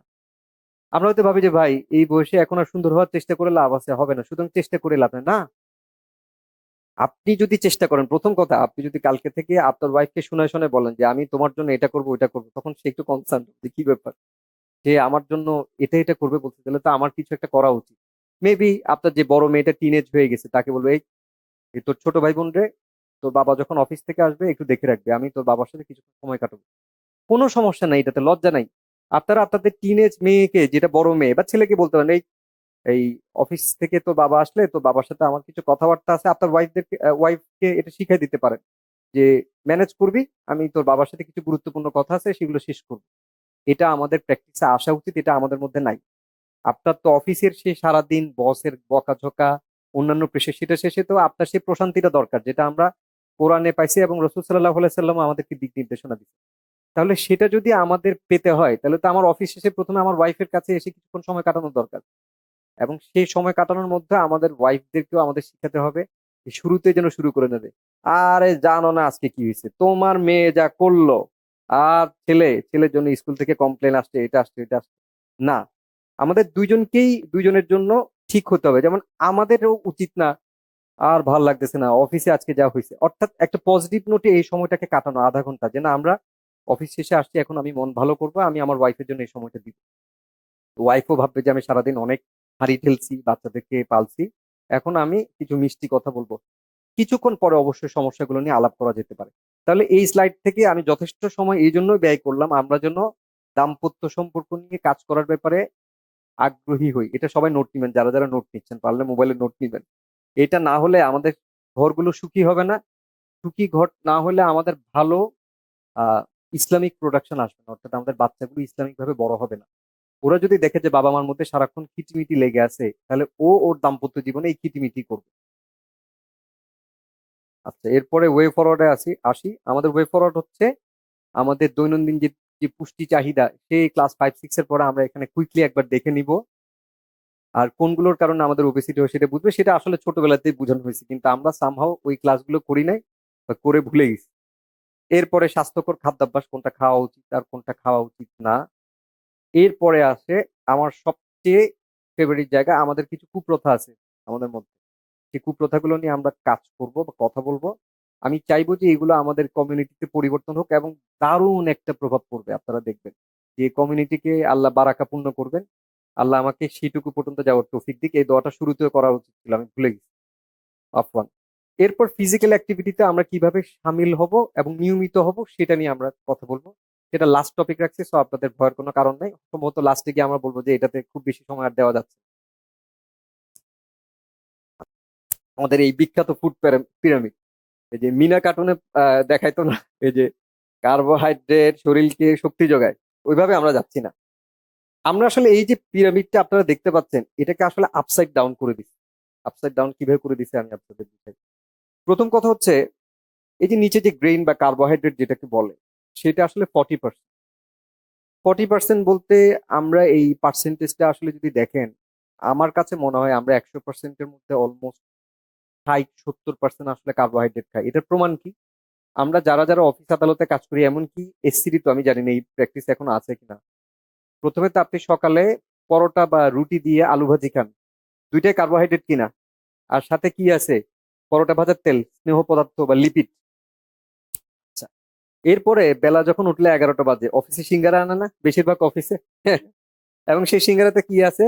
ময়দা এবং ধরেন আলু, এটা স্টিল কার্বোহাইড্রেট, এবং সেটা তেলে ভাজা, এবং আরো কিছু স্নেহ পদার্থ অ্যাড হলো। দুপুরবেলা খাইলেন, হ্যাঁ ঠিক আছে, 1 পিস মুরগি বা 2 পিস মুরগি খেলেন আপনি বাসা থেকে যদি খাবার নিয়ে যান। এবং in most of the cases আমাদের খাবার যে পোর্শন, আমরা যে পরিমাণ ভাত খাই, আমার খুব কষ্ট লাগে বলতে যে আমরা সেই পরিমাণ ভাত খাই যে পরিমাণ ভাত আগের যুগে মানুষ ক্ষেত খামারে কাজ করলে যেটুকু ভাত খেত, সেটা এটা আমাদের জন্য লাগে না। কারণ আমরা তো স্টেশনারি জব করি, বা এক জায়গাতে বসে থাকার কাজ বেশিরভাগ সময়। ব্রেইনের হয়তো কাজ আছে, কিন্তু এর জন্য এত কার্বোহাইড্রেটের প্রয়োজন আমাদের নাই। এরপরে বিকেলে আবার সবাই ডালপুরি আনেন কিনা অফিসে, সব অফিসে বেশিরভাগ সময় ডালপুরি আর সিঙ্গারা আবার আসে, এবং আবার জিলাপি আসে। হ্যাঁ, তো এটা খুব ইম্পর্টেন্ট। তাহলে আমরা দেখেন, দিনে অলরেডি আমরা সন্ধ্যা 6টার মধ্যে কয়বার খাইলাম? ব্রেকফাস্ট, তারপর মাঝখানের নাস্তা, লাঞ্চ, আবার বিকেলের নাস্তা, আমরা সন্ধ্যা নাগাদ 4বার খেয়ে ফেলছি। এবং কিছু কিছু ক্ষেত্রে যদি আল্লাহ আমাদেরকে যে সচ্ছলতা দিচ্ছেন, বাসায় এসে মেয়ে, আমার মেয়ে জেনারেলি আমাকে এটা অফার করে, বাবা চা খাবা? তো আরো একটা খাবার যোগ হলো 5টা, আর রাতের ডিনার সহ হচ্ছে 6টা। আর যদি এই 12 নম্বরের মোড়ে সবার সাথে আরেকবার দেখা হয়, তাহলে আরেকবার চা, তাহলে 7টা। তাহলে চিন্তা করে দেখেন, আমাদের রাসূল সাল্লাল্লাহু আলাইহি সাল্লাম আর তার সাহাবীরা যেই পরিমাণ কষ্ট নিয়ে চলছেন। আমাদের আম্মাজান আয়েশা রাদিয়াল্লাহু তাআলা আনহা বলছেন না যে আমাদের পরপর 3টা চাঁদ চলে গেছে, আমরা 2টা কালো জিনিসের উপর বেঁচেছিলাম, একটা হচ্ছে খেজুর আর একটা হচ্ছে পানি। তাহলে আমাদের মধ্যে ওই ফিলিংসটা নাই। আমি বললাম না যে ওই হাদিসটার উপরে আমাদের সবচেয়ে আগ্রহ কম, যে আমরা যেটুকু খাবো পিঠ সোজা রাখার জন্য খাবো, এই চিন্তা ভাবনাটা আমাদের মধ্যে নাই। তাহলে এই যে ফুড পিরামিডটা, এটার কারণে কিন্তু আমাদের ওবেসিটি বাড়ে। আমি পরের স্লাইডটাতে যাই, আবার হয়তো এই স্লাইডে ফিরে আসার দরকার হবে। আমাদের টাকা পয়সা সঞ্চয় হয় কিভাবে ভাই? আমাদের যদি কেউ দৈনিক আয় রোজগার করে, যেমন আমি একটা ছেলে চিনি, উবার ড্রাইভার, আমাদের সাথে এখন ফুটবল খেলে, আমার মাধ্যমে পরিচয়। তো সে দিনে যা ইনকাম হয় সেটা এনে সে এডিশনাল যেটা থাকে সেটা সে সেভ করে। ঠিক তেমনি করে যদি আমাদের দৈনন্দিন যে চাহিদা, চাহিদার একটা চার্ট আমাকে মেহেরদাদ ভাই দিচ্ছেন, এটা কোনো একটা জায়গায় আছে, যেটা আমি আপনাদেরকে আলাদা করে দিতে পারি, ওটা মেপে আসলে খাওয়া হয় না।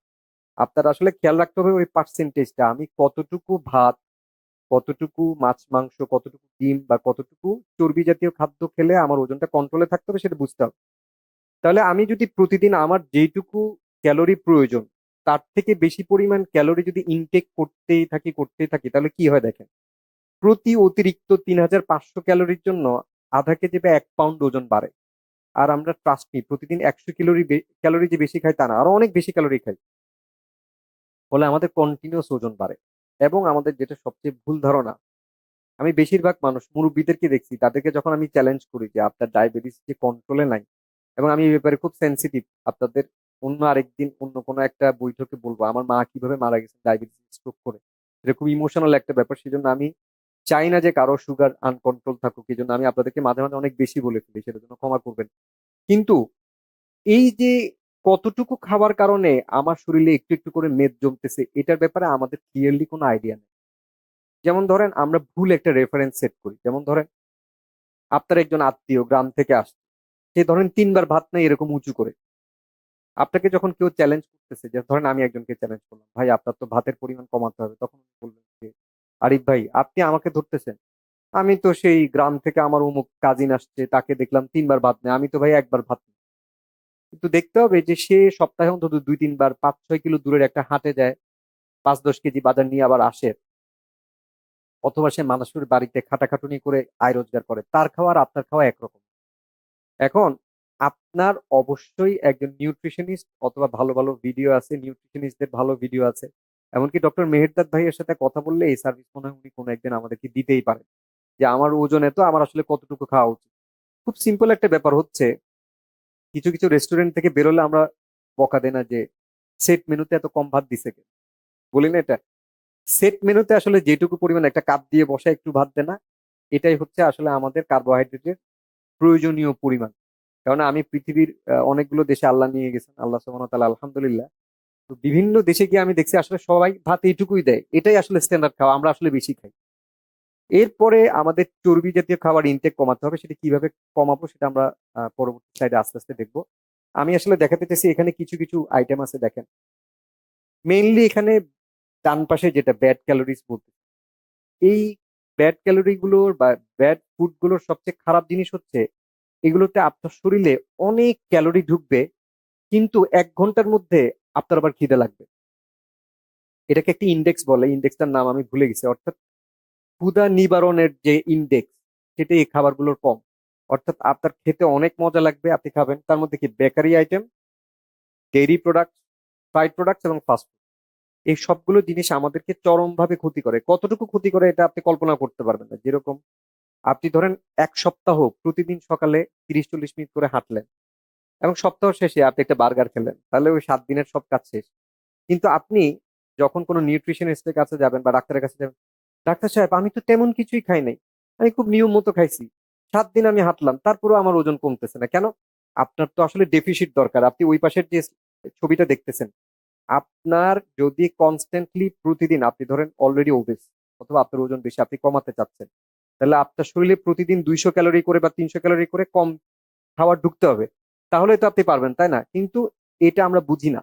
আমি মনে করি যে একবার দুইবার চিট করলে সেটা কোনো ইম্প্যাক্ট নেই, কিন্তু অনেক ক্ষেত্রে, যেমন ধরেন একটা মিষ্টি বলেন বা একটা সফট ড্রিঙ্কস বলেন, এই সবগুলো জিনিস আপনার 1 সপ্তাহের ফিজিক্যাল অ্যাক্টিভিটি বা ফিজিক্যাল এক্সারসাইজ যেটা আপনি নিজের জন্য করছেন, কষ্ট করছেন, সেই পুরো জিনিসটাকে স্পয়েল করে দেয়। খালি স্পয়েলই করে না, আরো পজিটিভ কিছু অ্যাড করে, অর্থাৎ ওজনে আরো বেশি কিছু কন্ট্রিবিউট করবে। আমরা এখানে খুব কুইকলি যাব, আমি কিছু কিছু জিনিস এখানে উল্লেখ করি। কার্বোহাইড্রেটের চাহিদা যদি আমাদেরকে মেটাতে হয়, কার্বোহাইড্রেট যেটা করে আমাদেরকে, এমন কার্বোহাইড্রেট আমাদেরকে খেতে হবে যেগুলোকে কমপ্লেক্স কার্ব বলে। রিফাইন্ড কার্বোহাইড্রেটকে আমাদের এড়িয়ে চলতে হবে, ময়দা, আটা, স্পেসিফিক্যালি আমরা বেকারি আইটেম গুলো আমাদেরকে এড়িয়ে চলতে হবে, এটা আমি বলছি, রিপিট করলাম। এবং বেকারি জাতীয় পণ্য বা ডেইরি প্রোডাক্টস মানে সুইট মিট, এই জিনিসগুলো কিন্তু ধীরে ধীরে আমাদের শরীরে ইনসুলিন রেজিস্ট্যান্স তৈরি করে, অর্থাৎ আপনি ধীরে ধীরে ডায়াবেটিস হওয়ার দিকে এগিয়ে যান। অবভিয়াসলি একটা রাবারকে যেমন টানতে টানতে তার ইলাস্টিসিটি শেষ হয়ে যায় না, তা আপনি যদি কনস্ট্যান্টলি অনেক দিন ধরে আপনার শরীরে এই পরিমাণ সুগার পুশ করেন যেটা তার প্রসেস করতে কষ্ট হয়, তখন একটা সময় গিয়ে কিডনি অথবা শরীরের অন্যান্য যে সিস্টেম আছে সেগুলোতে আস্তে আস্তে ফেল করা শুরু করবে। এটার একটা প্রমাণ হলো আজকের দিনে যত ফাস্ট ফুড বা বাইরে খাওয়ার দোকান আছে, 90-এর দশকে এত দোকান ছিল? ভাইয়া আরো সহজে বলতে পারবেন। বিয়ের দাওয়াত ছাড়া কি আমরা কখনো বিরিয়ানি খাইতে পারতাম? বাসায় সর্বোচ্চ পোলাও হইতো। আপনারা মিনিমাম 3 থেকে 4 বার কি মাসে এখন বিরিয়ানি খান? আমি খুব কনজারভেটিভ একটা নাম্বার বললাম, আমার মনে হয় আরো বেশিবার বিরিয়ানি খাই। এরপরে সফট ড্রিঙ্কস, মিষ্টি, এই জিনিসগুলো মেহমান যদি একটা মিষ্টির প্যাকেট নিয়ে আসতো তাহলে আমরা খেতে পারতাম, এছাড়া তো আসলে কিনে মিষ্টি খাওয়া আমাদের হতো না। যে এই সবগুলোর একটা বড় ইম্প্যাক্ট আমাদের লাইফে আছে। ফ্যাটের কথা যদি বলি, ফ্যাট আমাদের প্রচুর পরিমাণ এডিশনাল ফ্যাট আমাদের শরীরে ঢুকে। সবচেয়ে আননেসেসারি যেই ফ্যাট আমাদের শরীরে ঢুকে, যেটা আমি অপছন্দ করি, সেটা হচ্ছে একটা স্বাস্থ্যকর খাবার খেতে গিয়ে, যেটা হচ্ছে সিদ্ধ ডিম। আমরা সিদ্ধ ডিম না খেয়ে প্রতিদিন সকালে, ডিম কিন্তু খুবই স্বাস্থ্যকর এবং ডিম খেলে আপনার ওজন বাড়বে এরকম কোনো ব্যাপার না, আনলেস আনটিল আপনি দিনে 5টা করে ডিম খাচ্ছেন, সেটা ভিন্ন জিনিস। ডিম খাওয়াতে কোনো সমস্যা নেই, কিন্তু আপনি প্রতিদিন সকালে 1 টেবিল চামচ তেল দিয়ে, যেমন ভালো ভালো যারা নিউট্রিশনিস্ট আছে তারা আপনাকে বলবে যে আধা চামচ তেল দিয়ে একটা ডিম ভাজতে যদি আপনার আসলে সিদ্ধ ডিম খেতে কষ্ট হয়, সেখানে আপনি বিশাল পরিমাণ তেল দিয়ে, বিশেষত যদি দোকানেরটা খান, দোকানে তো ধরেন একদম পোড়া তেল, সে 1 গাদা তেল দিয়ে আপনাকে দিচ্ছে এবং আপনি খাচ্ছেন। এইভাবে সারাদিন ব্যাপী আপনার মধ্যে অনেকগুলো ফ্যাট ঢুকে। সেজন্য অনেকগুলো হেলথ কনসিয়াস বিহেভিয়ার আমাদেরকে ডেভেলপ করা লাগবে। আমি পরে এগুলি লিস্ট করছি, তারপর আমি বলছি। যেমন ধরেন, ডালে বাগার দেওয়া বন্ধ করে ডালকে মজা করা যাবে। আমাদের একজন বোন আছেন, আমাদের এক ভাইয়ের বউ, তিনি হিন্দু থেকে মুসলিম হয়েছেন, তো উনি এক সময় ভেজিটেরিয়ান ছিলেন। তো উনার বাসায় দাওয়াত খেতে গিয়ে আমি দেখছি, অনেক আগের কথা বলছি, এখন প্রায় 10 বছর আগে, যে তেল ছাড়াও যে খাবার মজা করা যায়, ডাল মিক্স ডাল করে সেখানে তেঁতুল দিয়ে বা অন্যান্য মশলা দিয়ে, আলাদা করে বাগার না দেয়া, তেল কম ব্যবহার করা, মিনিমাম ব্যবহার করে এই যে ফুড হ্যাবিটটা আপনি তৈরি করবেন এবং আপনি যে ভাজা পোড়া খাবেন না, এই অভ্যাসটা আমাদের তৈরি করতে হবে। খেয়াল রাখবেন যে কোনো অভ্যাস প্রথম দিকে খুব কষ্টকর। আমি উদাহরণটা রোজা রাখা নিয়ে দেই। রমাদানের প্রথম 7 দিন যারা পুরো বছর নফল রোজা তেমন রাখেন না, প্রথম 7 দিন খুব কষ্ট হয় মনে হয়। আরে কমায় নিয়ে আসি, মনে হয় 3 দিন কষ্ট হয়। এরপরে রোজা যে রাখছি এটার কোনো ফিলিংস আমাদের হয়, আলহামদুলিল্লাহ, আল্লাহ আমাদের জন্য এটা সহজ করে দেয়। ঠিক তেমনি প্রত্যেকটা কঠিন অভ্যাস প্রথম 7 দিন আপনার কষ্ট হবে, আমি যে অভ্যাসগুলোর কথা বলছি। কিন্তু অ্যাজ এ হোল ফ্যামিলি যদি আপনি এই স্বাস্থ্যকর অভ্যাসগুলো অ্যাডপ্ট করার চেষ্টা করেন, একটা সময় গিয়ে আমাদের কাছে এটার কঠিন মনে হবে না, একটু দ্রুত যেতে হবে। আর ফ্যাটের সাথে আরেকটা ব্যাপার হচ্ছে, আমরা যে জিনিসগুলো খাই এর ফলে কোলেস্টেরল বাড়ে, এটা নিয়ে যথেষ্ট গবেষণা আছে এবং বিতর্ক আছে যে কোলেস্টেরল আসলে হাই ব্লাড প্রেশার করে কিনা। তো একটা জিনিস আমি নিশ্চিতভাবে বলতে পারি, আমাদের শরীরে যদি চর্বি বাড়ে তাহলে লিভারে আসলে চর্বি জমতে থাকে, যেটাকে ফ্যাটি লিভার বলে। আমার আত্মীয় স্বজনের মধ্যে ডিরেক্ট একটা কনসিকুয়েন্স আছে, আমি এটা দেখছি। যারা যারা মিডল ইস্টে থাকে, চট্টগ্রামের অনেক মানুষ মিডল ইস্টে থাকে, যারা জীবনের ধরেন 20-25 বছর কেবল বাইরের খাওয়া খেয়ে বেঁচে ছিল, তাদের সবার ক্ষেত্রে ফ্যাটি লিভার এবং পরবর্তীতে লিভার সিরোসিস হয়ে মারা গেছে, এরকম যথেষ্ট উদাহরণ আমার আত্মীয় স্বজনের মধ্যে আছে। তো এই জন্য আমাদের এই ফ্যাটি খাবার খাওয়া থেকে একটু নিজেদেরকে বিরত রাখতে হবে। প্রোটিনের কথা আমরা বলছি, প্রোটিন ভালোভাবে যদি রান্না করেন, যেমন আমরা তেল দিয়ে রান্না না করে গ্রিল, কোনো একটা জায়গায় ধরেন বাইরে খেতে গেছেন, আপনি ফ্রাইটা না খেয়ে গ্রিলটা খাওয়ার চেষ্টা করবেন, তারপরে সিদ্ধ ডিম খাওয়ার চেষ্টা করবেন। এই কাজগুলো আপনাকে করতে হবে। ভিটামিন মিনারেলস নিয়ে আমি আলাদা সময় দিচ্ছি না, অবভিয়াসলি আমরা চেষ্টা করব। আমি পরবর্তীতে আমাদের একটা ভালো প্র্যাকটিসের মধ্যে আছে যে আমরা আমাদের দিনী ভাইদের বাসায় যাওয়ার সময় দেশি ফল নিয়ে যাওয়ার চেষ্টা করব। যদিও দেশি ফল নিয়ে আমরা যেহেতু সচ্ছল মানুষরাও এখন উৎসাহী হয়েছে, ওগুলোরও দাম বাড়ায় দিচ্ছে, বাট স্টিল দাম দিয়ে যদি নিতে হয় আমি দেশি ফল নেওয়ার চেষ্টা করব, দেশি ফল খাবার চেষ্টা করব। আর ফাইব্রাস খাওয়া দাওয়া কি সেটা আমি এখানে, যেমন ধরেন ফল, সবজি, শস্য, মটরশুঁটি, আইন করে সপ্তাহে আমরা 2 থেকে 3 দিন শাক খাচ্ছি কিনা সেটা আপনারা দেখবেন। বাই দ্য ওয়ে, এখানে একটা গুরুত্বপূর্ণ জিনিস আছে, আমাদের মধ্যে যারা যারা বাজার করার রেসপন্সিবিলিটিটা আমাদের বোনদের মানে ওয়াইফকে দিয়ে দিচ্ছেন, তারা সেখান থেকে বেরিয়ে আসবেন। এটা খুব আনহেলদি জিনিস, আমার কাছে এটা একেবারে অপছন্দ না, এটা পুরুষদের কাজ।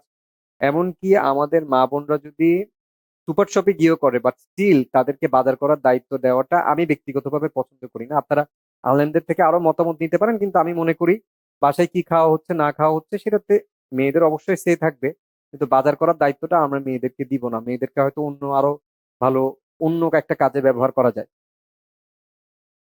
আর আমি এখানে সময় দিচ্ছি না, সোডিয়াম খুব গুরুত্বপূর্ণ জিনিস। আমরা আসলে প্রচুর পরিমাণ অতিরিক্ত লবণ খাই, এডিশনাল লবণ তো নিষেধ। আমরা যে পরিমাণ কিডনি ডিজিজের সংখ্যা চারিপাশে আস্তে আস্তে উপরে উঠতে দেখতেছি, সেটা খুব কনসার্নিং। দেখবেন যে সস খেতে এখন সবাই না করে, সস এত ভালো লাগে কেন জানেন? সসে প্রচুর পরিমাণ লবণ থাকে। এমনকি ফাস্ট ফুডের মধ্যেও প্রচুর পরিমাণ সোডিয়াম থাকে, সোডিয়াম ক্লোরাইড আর কি, লবণ। তাহলে এই যে আপনি কনস্ট্যান্টলি ফাস্ট ফুড কনজিউম করতেছেন, এই কনজাম্পশনের ফলে আপনার শরীরে আস্তে আস্তে ব্লাড প্রেশার হওয়ার সম্ভাবনা বাড়ে, বিকজ সোডিয়াম প্রসেস করতে কিন্তু কিডনির কষ্ট হয়। তো কিডনিকে যদি আপনি প্রেস করতে থাকেন একটা জায়গায় গিয়ে, সে আর প্রসেস করতে পারবে না। আমি এখানে আর যাচ্ছি না, এই দুইটা জিনিস একটু অড লাগতেছে, এই জন্য এটা হোয়াটসঅ্যাপ থেকে মেহেরদাদ ভাই আমাকে দিচ্ছেন, এটা জাস্ট রেফারেন্সের জন্য দিছি, পরে যদি আমি এই স্লাইডটা সার্কুলেট করি সেখান থেকে আপনারা দেখে নিতে পারবেন। এরপরে স্বাস্থ্যকর খাদ্যাভ্যাস, এখানে আর বেশি সময় দিচ্ছি না, আমি এটা নিয়ে অলরেডি বলে ফেলছি। কম খাওয়া বা যেইটুকু না খেলেই আমার না, ফতোয়াটা কিন্তু এরকম, অনেক আগে আমি ইসলাম টিভি থেকে এই ফতোয়াটা পড়ছি যে এই যে 3 ভাগ করে খাওয়া এটা কিন্তু জায়েজ। মানে এখান থেকে আমাদের শায়েখরা বা আলেমরা যেই ফতোয়া টানছেন সেটা হচ্ছে 3 ভাগ করে খাওয়াটা কিন্তু মুস্তাহাব না, জায়েজ। মুস্তাহাব হচ্ছে কোনটা? যতটুকু খেলে পিঠ সোজা থাকে ওইটুকু খাওয়া হচ্ছে মুস্তাহাব বা সুন্নাহ হবে, এটা হচ্ছে জায়েজ। কিন্তু আমরা এই জায়েজ কাজটাও মনে হয় না, মানে আমরা আসলে কখনো করি না। এটা নিয়ে আমাদের একটু কনসার্ন হইতে হবে। আর খাওয়া দাওয়ারকে এন্টারটেইনমেন্ট হিসেবে নিব না, এই পুরো জিনিসটা আমাদের অভ্যাসের মধ্যে আসতে হবে ভাই, জরুরি জিনিস। যেখানে আব্দুর রহমান ইবনে আউফ রাদিয়াল্লাহু তাআলা আনহু, হ্যাঁ, উনি উনাকে একবার রাসূল সাল্লাল্লাহু আলাইহি সাল্লাম মারা যাওয়ার পরে একবার ভাজা মাংস দিছিলেন বলে উনি অঝরে কাঁদতেছিলেন, এটা সিরার গ্রন্থে আপনারা পড়ে থাকবেন। বলছে যে আপনি কাঁদতেছেন কেন ভাই? বলছে, আমি আল্লাহ রাসূল সাল্লাল্লাহু আলাইহি সাল্লামের বাসার পাশে ছিলাম বা কাছাকাছি ছিলাম, কখনো উনার বাসায় মাংস রান্নাই হইতে দেখি নাই। মানে মাংস হয়তো অন্য জায়গা থেকে আসতো, মানে উনি যেই অবস্থায় বা যেই আম্মাজানের বাসার বা ফ্ল্যাটের কাছাকাছি ছিলেন ওখান থেকে হয়তো উনি একটা ভিউ দিচ্ছেন। তাহলে আমরা খাবার দাবারকে এন্টারটেইনমেন্ট হিসেবে নিব না। এর মানে এই না যে আমরা মেহমানদারি করব না, সেটা না। কিন্তু মেহমানদারি করতে গেলেও এই যে, বিশেষ করে আমি যে এলাকা থেকে আসছি, আমি নাম নিচ্ছি না, সে এলাকায় এই যে একজনকে সম্মান করা মানে 15-20 আইটেম, যেখানে উম্মা আসলে ধুঁকতেছে, উম্মার মানুষজন অভাবে আছে, আমার চারিপাশে প্রচুর সমস্যা, সেখানে কাউকে সম্মান করার জন্য 15 থেকে 20 আইটেম করা আসলে যৌক্তিক না। তো এই জিনিসটা আমাদের চিন্তা ভাবনায় ঠিক করা লাগবে। এরপরে আছে, আমরা এই কথাটা খুব বলি ভাই, ব্রেকফাস্ট খুব ইম্পর্টেন্ট। তো এটা with all permission from doctors আমি চেকও করছি, ব্রেকফাস্ট খুব ইম্পর্টেন্ট। এটা আসলে 60 বা 70-এর দশকে কেলগস কোম্পানি চালু করা একটা স্লোগান। এটা আসলে কোনো বাস্তব কথা না। এর মানে এই না যে ব্রেকফাস্টের কোনো ইম্পর্টেন্স নাই, এটা আপনার শরীরের উপর। যেমন ধরেন, আমরা অনেকেই আছি ব্রেকফাস্ট সকালে করি না। অনেকে আছে ব্যাচেলর থাকেন, কাজের যে কর্মক্ষেত্র সেখানে গিয়ে উনি ব্রেকফাস্ট করেন। তো বেশিরভাগ সময় দেখা যায় যে ট্রাফিক জ্যাম এড়ায় সে অফিসে গিয়ে পৌঁছেছে 9:30-10টা। তো কিছুক্ষণ পরে সবাই মিলে নাস্তা করতে বেরোয়, তখন সে ব্রেকফাস্ট করে 10টায়। কেন? তার মনের মধ্যে ওই চিন্তা ভাবনাটা যে ভাই ব্রেকফাস্ট খুব ইম্পর্টেন্ট। তো দোকানের পরোটাতে কি যেন একটা দেয়, আমি জানি না, এগুলো খেলে আমি মনে করি যে আমাদের আফ্রিকান যে মুসলিম দেশগুলোতে খরা হয় ওখানে আমাদের এই দোকানের পরোটার সিঙ্গারা গুলো পাঠানো দরকার। এগুলো খেলে আর 3-4 ঘন্টা কোনো খিদা লাগে না। কিন্তু আপনার তো মনের মধ্যে আবার একটা চিন্তা আছে, বা বাসা থেকে খাবার নিয়ে আসছেন, ওটা খেতে হবে। খিদা না লাগা সত্ত্বেও আপনি আবার দুপুরবেলা গিয়ে আবার লাঞ্চ, ফলে এই যে এডিশনাল ক্যালোরি গুলো আপনার জমে। তো ব্রেকফাস্ট কতটুকু খাবেন, কি খাবেন, সেটা আপনি ডাক্তারের সাথে বা নিউট্রিশনিস্টের সাথে আলাপ করে নিতে পারেন।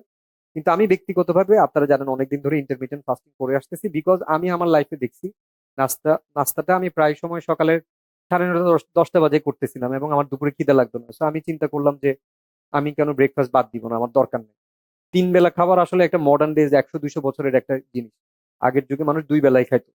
কেউ হয়তো সকালবেলা কাজের শুরুতে খাইতো এবং সারাদিন কাজ শেষে দুপুর বা বিকেলের দিকে খাইতো, এই দুইটাই তো খাওয়া। আর কারো যদি এডিশনাল থাকতো রাতের বেলা হয়তো খাইতো মাগরিবের পরে। এরপরে সিদ্ধ ডিমের কথাটা আমি আপনাদেরকে বলছি, সিদ্ধ ডিম খাবার চেষ্টা করবেন। ডিমের মধ্যে তেল দিয়ে জিনিসটাকে নষ্ট করবেন না, রান্নার তেল পরিমিত করবেন, এটাও আমি বলছি অলরেডি। আর বেকারি আইটেম থেকে সরে স্বাস্থ্যকর খাওয়া দাওয়া, যেমন আজকে আমাদের শামীম ভাই একটা স্টেপ নিয়েছিলেন যে স্বাস্থ্যকর খাবেন বলে উনি সিদ্ধ ডিম রাস্তা থেকে কিনে খেতে গিয়ে একটা বিব্রতকর পরিস্থিতিতে পড়ছেন, সেটা ভিন্ন জিনিস। কিন্তু আপনারা দেখবেন যে একটা সিঙ্গারা বা একটা বার্গার বা একটা চিপসের প্যাকেট, এইগুলো আপনাকে ইনস্ট্যান্টলি আপনার মুখরোচক একটা ফিলিংস দিবে, কিন্তু আপনার খিদাটা আসলে কিছুক্ষণ পরে আবার আবার তাড়না দিবে আপনাকে আরো কিছু খাওয়ার। কিন্তু আপনি যদি সিদ্ধ ডিম খান, একটা খেজুর অথবা বাদাম মিক্সচার, অবশ্যই এখন বাদামের দাম অনেক বেশি, আল্লাহ আমাদেরকে যতটুকু তৌফিক দিচ্ছে, হয়তো চীনা বাদাম খেতে পারেন। এবং আহ, আরো স্বাস্থ্যকর অপশন হতে পারে গাজর শসা। অর্থাৎ আপনার যদি মেইন যে খাওয়া সেটা যদি খাওয়ার আর 1-2 ঘন্টা বাকি থাকে, আপনি চেষ্টা করবেন তেল ছাড়া অন্য কোনো কিছু খাবার খেয়ে আপনার পেটটাকে একটু সান্ত্বনা দিতে। এটা হচ্ছে এখানকার টেক অ্যাওয়ে। মিষ্টি খাওয়ার ক্রেভিংস যদি আমাদের থাকে, হয় না যে, যেমন আমার বাসায় গতদিন বাড়িওয়ালার ছেলের বিয়ে হয়েছে, সেখান থেকে মিষ্টি আসছে, এখন মিষ্টি খেতে ইচ্ছে করছে আমার। তাহলে মিষ্টি খাওয়ার সবচেয়ে প্রেফার্ড সময় হচ্ছে ফুল খাওয়া দাওয়ার পরে ডেজার্ট হিসেবে খাওয়া। অর্থাৎ আপনি যখন দিনের শুরুর খাওয়াটা খাচ্ছেন, যেমন ধরেন আপনি রাতে ঘুমায় পড়ছিলেন, এরপরে আপনার প্রতিবেশীর বাসা থেকে আপনাকে মিষ্টি দিয়ে গেছে, কারণ কোনো বাসায় বাচ্চা হয়ে গেছে, বাচ্চা হওয়ার মিষ্টি দিয়ে গেছে। আপনি সকালবেলা উঠে ব্রেকফাস্টে সেটা দিয়ে খাবেন না, আপনি বলবেন মিষ্টিটা তুলে রাখো, আমাকে অফিসে দিয়ে দাও, আমি অফিসে ভাতটা খাওয়ার পরে দুপুরের যে খাওয়া সেটার পরে আমি মিষ্টিটা খাবো। এটা কিন্তু এখন ওয়েল ডিসকাসড একটা বিষয়, এবং ডাক্তাররা বলে যে খালি পেটে প্রথম আপনারা মিষ্টি খাবেন না, যেটা আসলে শরীরের জন্য নেওয়া খুবই কষ্টকর। শরীরের সুগার প্রসেস করতে খুব কষ্ট হয়। এটা ক্লিয়ার আপনাদের জন্য। আর ফ্রুট ভেজিটেবল আর হোল গ্রেন বাড়াতে হবে, এটা আমি অলরেডি বলছি। ইন্টারমিটেন্ট ফাস্টিং নিয়ে জাস্ট একটা স্লাইড রাখছি খুব কুইকলি। ইন্টারমিটেন্ট ফাস্টিং এর বিভিন্ন রকম রূপ আছে। আমরা যেটা করি বা আমি যেটা করি 16/8 ঘন্টা। স্টিল এটা আপনারা নিজেরা প্র্যাকটিস করতে যাবেন না। কারো যদি ডায়াবেটিস না থাকে, স্টিল আমাদের মেহেরদাদ ভাই আছে, আহ, হেজাজ ভাই আছে, ওনাদের সাথে একটু আলাপ করে নিতে পারেন, বাট এটা খুব সেফ জিনিস। এগেইন সেই, কারো যদি কোনো রিস্ক মনে হয় অবশ্যই আলাপ করে নিয়ে করবেন। এটা সবচেয়ে দারুণ জিনিস কি জানেন, এটা ক্যালোরি বার্ন করার জন্য আপনার শরীরকে প্রোগ্রাম করে ফেলে 7-8 দিন যাওয়ার পরে। ও বুঝেছে সকালবেলা আসলে আমি কোনো মাল মশলা পাবো না, আমাকে কি করতে হবে, শরীরে যা আছে চর্বিকে ভেঙে আমার দুপুর পর্যন্ত চলতে হবে। এবং এটা ট্রিগার করে 12 থেকে 13 ঘন্টা পার হওয়ার পরে। অর্থাৎ দুপুর 10টা থেকে সকাল 10টা থেকে দুপুর 1টা পর্যন্ত আপনি যতক্ষণ খাবেন না, ততক্ষণ আপনার শরীর থেকে সে আপনার যে জমে থাকা ক্যালোরি গুলো বা চর্বিগুলো সেটা সে ভেঙে ভেঙে আপনাকে শক্তি দিতে থাকবে। ফলে প্রতিদিন আপনার ওজন কিছুটা কমে এসে একটা জায়গায় ফিক্স হয়ে যায়। আর এটা আপনার ইনসুলিন কারেকশন করে। আমি ইন্টারমিটেন্ট ফাস্টিং করার অনেক আগে আমাকে প্রি ডায়াবেটিক দেখাতো। তো এসবের পরে আলহামদুলিল্লাহ আমার এই পুরো জিনিসটার সুপারভিশনে ডক্টর শোয়েব আঙ্কেলও ছিলেন। উনি আমাদের আইসিডি ইমেল গ্রুপের একজন মেম্বার। উনি প্রভাতে বসেন। উনিও আমাকে খুব অ্যাপ্রিসিয়েট করছেন যে দেখো, এটা করার পরে তোমার ইনসুলিন গুলো কিন্তু অনেকটুকু কারেকশন হয়েছে। এরপরে এটা সবচেয়ে চুম্বকীয় অংশ আছে স্লাইডে। আমরা এই জিনিসগুলো প্র্যাকটিস করলে আমি বিশ্বাস করি আল্লাহ আমাদেরকে তৌফিক দান করেন, আমাদের কমিউনিটিতে অনেক সুন্দর একটা প্রভাব পড়বে। এক নম্বর হচ্ছে আমরা কারো বাসায় কিছু নিতে হবে, এটা যে ওয়াজিব এই চিন্তা ভাবনাটা আগে মাথা থেকে বের করে ফেলবেন। আল্লাহ রাসূল সাল্লাল্লাহু আলাইহি সাল্লাম আমাদেরকে উপহার দেয়া নেওয়া করতে বলছেন, কিন্তু সেটা কি ওয়াজিব বলছেন কোথাও? বলেন নাই।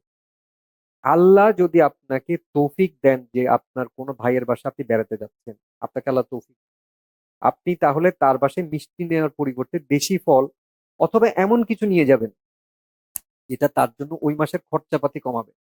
আমি নিজে ব্যক্তিগতভাবে অনেক বছর আগের কথা বলছি, আমি একটা ইলিশ মাছ কিনে নিয়ে পিস পিস করে, উনি এত খুশি হয়েছিলেন আমাকে, উনি আলাদা করে আমাকে এক পাশে থেকে বলছে যে আরিফ ভাই, আমরা আসলে এই বছর ইলিশ মাছ খাই নাই।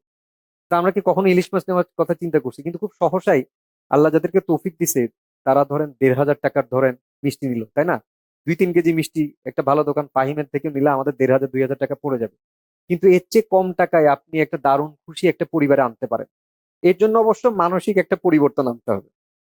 যেমন আমার পরিবারের একজন মাহারামের স্বামী, সে তার বিবাহ পরবর্তী জীবনে প্রথমবার ভিজিটের সময় স্বাস্থ্যকর জিনিস নিয়ে আসার ফলে আমার যে নারী মাহরাম ছিল তারা বলল, চট্টগ্রামের ভাষায় বলে তাহলে একটু মজা লাগবে, কন্যের বাড়িতে মনে হয় বিয়ে দিউস মাইফারে, ইনলয়ের মানুষের বাসাত মানুষের বেড়াতে আয় না। তো উনি খুব কষ্ট পাইছিলেন। কিন্তু আসলে উনি চিন্তা করছেন যে তার শাশুড়ির ডায়াবেটিস আছে, তার শ্বশুরের বয়স হয়েছে, তো উনি স্বাস্থ্যকর কোনো কিছু নিয়ে যেতে চাইছে। তো এখন আপনার কোনো ভাই ধরেন আপনার জন্য একটা মুরগি নিয়ে আসলো, আসলেই নিয়ে আসলো আগের মতো, বা অর্গানিক ডিম নিয়ে আসলো সবুজ উদ্যোগ থেকে, দেশি ফল নিয়ে আসলো। আনার পর ধরেন আপনার বাসায় আপনার আম্মা আছে। আপনার আম্মা ধরেন আর সহ্য করতে পারলো না। এগুলো নিয়ে মানুষের বাসায় মানুষ আসে নাকি? এটা ধরেন ড্রয়িং রুমে যে ভাই বসে আছে সে শুনলো, সে কষ্টে পড়বে। তো এই জন্য যে মেজবান, তারও আসলে যেমন অ্যাটিটিউড পরিবর্তন করতে হবে। আমরা এজ এ হোল কমিউনিটিতে, এমনকি মাসের শেষ যদি হয়, ধরেন মাসের শেষ আপনি জানেন আপনার এই ছোট ভাইটা ক্যারিয়ার শুরু করছে, নতুন বিয়ে করছে, মাসের শেষে একটা টানাপোড়েন হয় না ভাই? সবাই এটার মধ্যে দিয়ে গেছে। আমি একটা মনে আছে যে আমরা যখন ডায়পার কিনতাম, একটা ডায়পার পরানোর সাথে সাথে যদি বাচ্চা পায়খানা করে দিত, ও 25টা টাকা চলে গেল। কি যে কষ্ট, যে কেন এখন পায়খানা করলো বাচ্চাটা। তো এই যে ইয়াটা, আপনি যদি কোনো নতুন বাচ্চা হয় তার জন্য ডায়পারও নিয়ে যেতে পারেন। মাসের শেষে আপনার যদি মনে হয় যে আচ্ছা একটা তেলের বোতল নিয়ে যায়, 1 লিটারের বোতল, এই জিনিসগুলো কিন্তু সেন্স মেক করে। আমরা তো আমাদের দিনী ভাইয়ের লাইফকে সহজ করতে চাই, তাই না? এই চিন্তা ভাবনাটা আমাদের মধ্যে আসতে হবে। এই জন্য আমি বলছি 90-এর দশকে যে রেওয়াজ আসতো না, বাড়ি থেকে যারা আসতো একটা দেশি মুরগি নিয়ে আসতো, এবং আমরা খুব আহ, এবং এটা একটা সেই সময়, আমাদের চেয়ে একটু যারা 6-7 বছর বয়স তারা এই সময়টা পান নাই। এটা এমন একটা সময় যখন গরুর মাংসের চেয়ে মুরগি ছিল প্রিমিয়াম। মানে কোনো মেহমান আসলে তাকে সম্মান করার জন্য মুরগি জবাই করা হতো, গরুর মাংস তো আসলে আছে সেখানে 50 টাকা কেজি, দেশি মুরগি বরঞ্চ 80-90 টাকা কেজি। এটা একটা প্রিমিয়াম জিনিস, আর ব্রয়লার মুরগি কেউ আসলে খাইতো না। তো এইটাকে আমরা আবার নিয়ে আসতে পারি। উপহারকে যে নিয়ে যাওয়া যে ওয়াজিব করা, সেটা আমি বাদ দিতে বলছি। পরেরটাও আমি অলরেডি অ্যাড্রেস করছি। আরেকটা কাজ আপনারা করতে পারেন, আমরা অনেক সময় গেট টুগেদার করি বা আকিকার জন্য দাওয়াত দিই।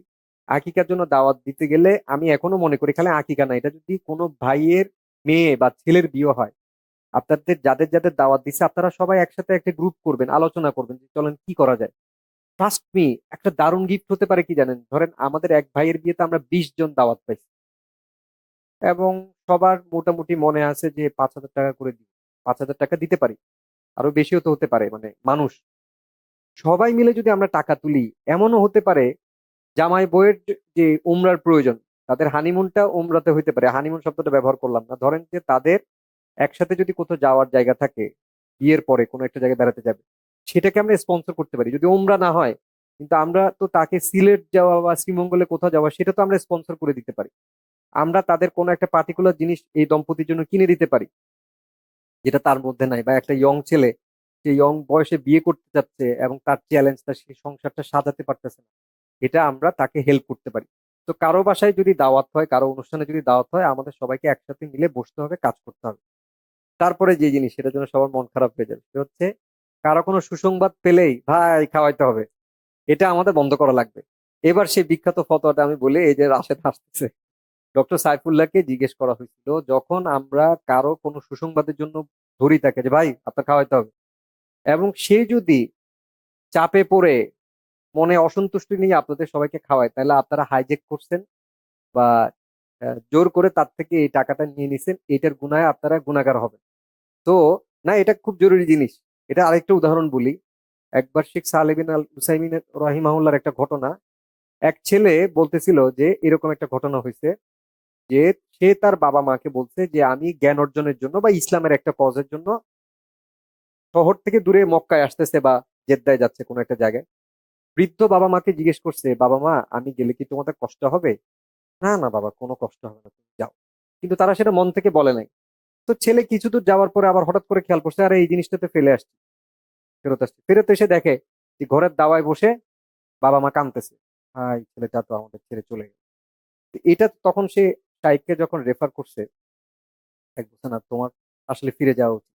এবং এই জন্য ইয়াসের আল দোসারি হাফিজাহুল্লাহ কিন্তু অনেকদিন ধরে মক্কার ইমামতি করেন নাই, এটা অন্যতম একটা কারণ। আরেকজন যে আছেন খুব সুন্দর, যার তেলাওয়াত আনোয়ার আউলাকি লেকচারে যার তেলাওয়াত ব্যবহার করা হতো, তার নামটা কি, উনাকে কিন্তু মক্কার ইমাম করার জন্য বলা হয়েছে, কিন্তু উনি বলছে উনি ওনার বাবা মাকে ছেড়ে মক্কায় অবস্থান করতে পারবেন না, সেই জন্য ওনারা না করতেন।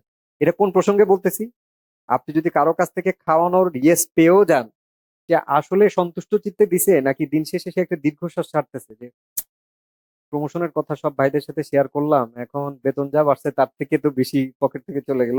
এটা আপনারা কাইন্ডলি মাথায় রাখবেন। আমার সাথে কোনো সমস্যা নাই, আপনাকে আমাকে আপনারা যে কোনো সময় চাপ দিলে আমি মন খারাপ করবো না। 4 নাম্বারটা হচ্ছে, হ্যাঁ এটা গুরুত্বপূর্ণ জিনিস, আমাদের 90-এর দশকে একটা রেওয়াজ ছিল যে যে কোনো সময় আমরা বেড়াতে যেতে পারতাম, যেটাকে অতিথি বলে। তিথি ছাড়া যার আগমন, যদি একটা হিন্দুয়ানি কথা, মানে মেহমান যে কোনো সময় আসতে পারে। কিন্তু আমরা কি বিশ্বাস করি আজকের দিনে আমাদের সোসাইটিতে এটা কি আছে এখন? সবাই মন খারাপ করে না? দেখছো কথাবার্তা ছাড়া ভাতের টাইমে চলে আসছে, বলি না ভাই এটা যা আছে, যে কি এখন বলবো কি বলবো না, অথচ সারা জীবন আমরাই কলকাতার মানুষদের নিয়ে হাসাহাসি করলাম। তো এটা কিন্তু সবাই এখন বিরক্ত হয় কেন? দুই দিক দিয়ে আসলে রং এক্সপেকটেশন। আমি যে কোনো সময় পারমিশন নিয়ে যেতে পারি, গেলে আমার একটা এক্সপেকটেশন থাকতে হবে যে না, উনি যদি বলে খাইতে তাহলে আমি খাবো, আর যদি বলে যে না খাইতে তাহলে আমি না খেয়ে খুশি মনে চলে আসবো, কোনো সমস্যা নেই। আর যিনি খেতে বলতে খাওয়াতে চাচ্ছেন, উনাকে সন্তুষ্ট চিত্তে বলতে হবে।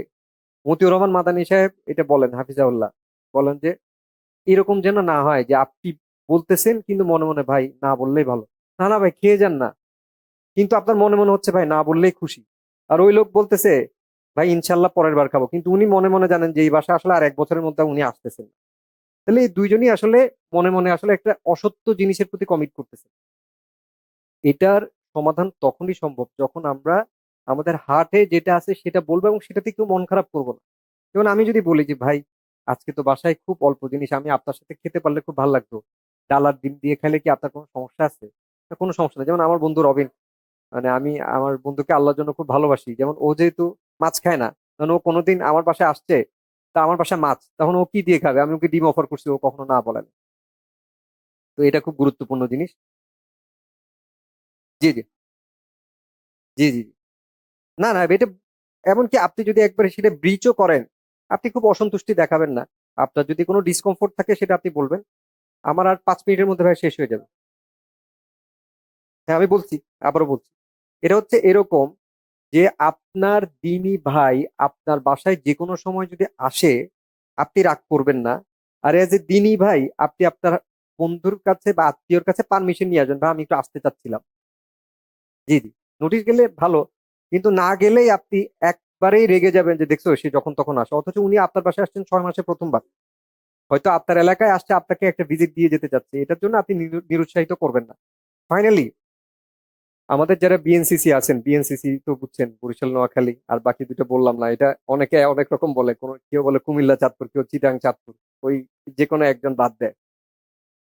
আমাদের মধ্যে একটা আইডিয়া আছে যে বিয়ে করলে তাকে ভারী কি হতে হবে, তার ওজন বাড়তে হবে এবং সে গম্ভীর হয়ে যেতে হবে, সে চাইল্ডফুল বা প্লেফুল থাকতে পারবে না। অথচ রাসূল সাল্লাল্লাহু আলাইহি সাল্লাম এবং আমাদের সাহাবীরা তাদের ওয়াইফদের সাথে তাদের অন্যান্য ইন্টারেকশনে কোথাও কি ছিলেন? হ্যাঁ, আমি অতিরিক্ত হাসি ঠাট্টার কথা বলতেছি না, কিন্তু তারা কি নর্মাল লাইফ থেকে করে একদম গম্ভীর হয়ে গেছেন যে সে কারোর সাথে হাসে না, কারোর সাথে হাসি মুখে বলে না? এমনকি আমি কেন বলছি, আমার বিয়ের পরবর্তী লাইফে আমার দিককার লোক, আমার শ্বশুরবাড়ির দিককার লোক যারা গ্রামের দিকে থাকে, তারা অনেকে বলছে যে এটা কেমন কথা, হাসে কেন, মানে হাসা যাবে না। তাহলে আপনি চিন্তা করে দেখেন, আমরা যারা আমাদের বুকের ধন মেয়েগুলোকে বিয়ে দিব না অল্প বয়সে সব, ইনশাআল্লাহ ঠিক সময় বিয়ে দিব। আমার যে রাজকুমারী মেয়েটাকে আমি কোনো বাসায় বিয়ে দিলাম, কোনো এক বাসার বড় ছেলের সাথে, সে বড় বউ হয়ে গেল। এখন তার উপরে যদি ওই পরিবারের সবাই রুল জারি করে, এই মেয়ে তুমি এত হাসো কেন, অবভিয়াসলি একটা মেয়ে, টিনেজ মেয়ে, ছোট মেয়ে, সেটা হাসবে।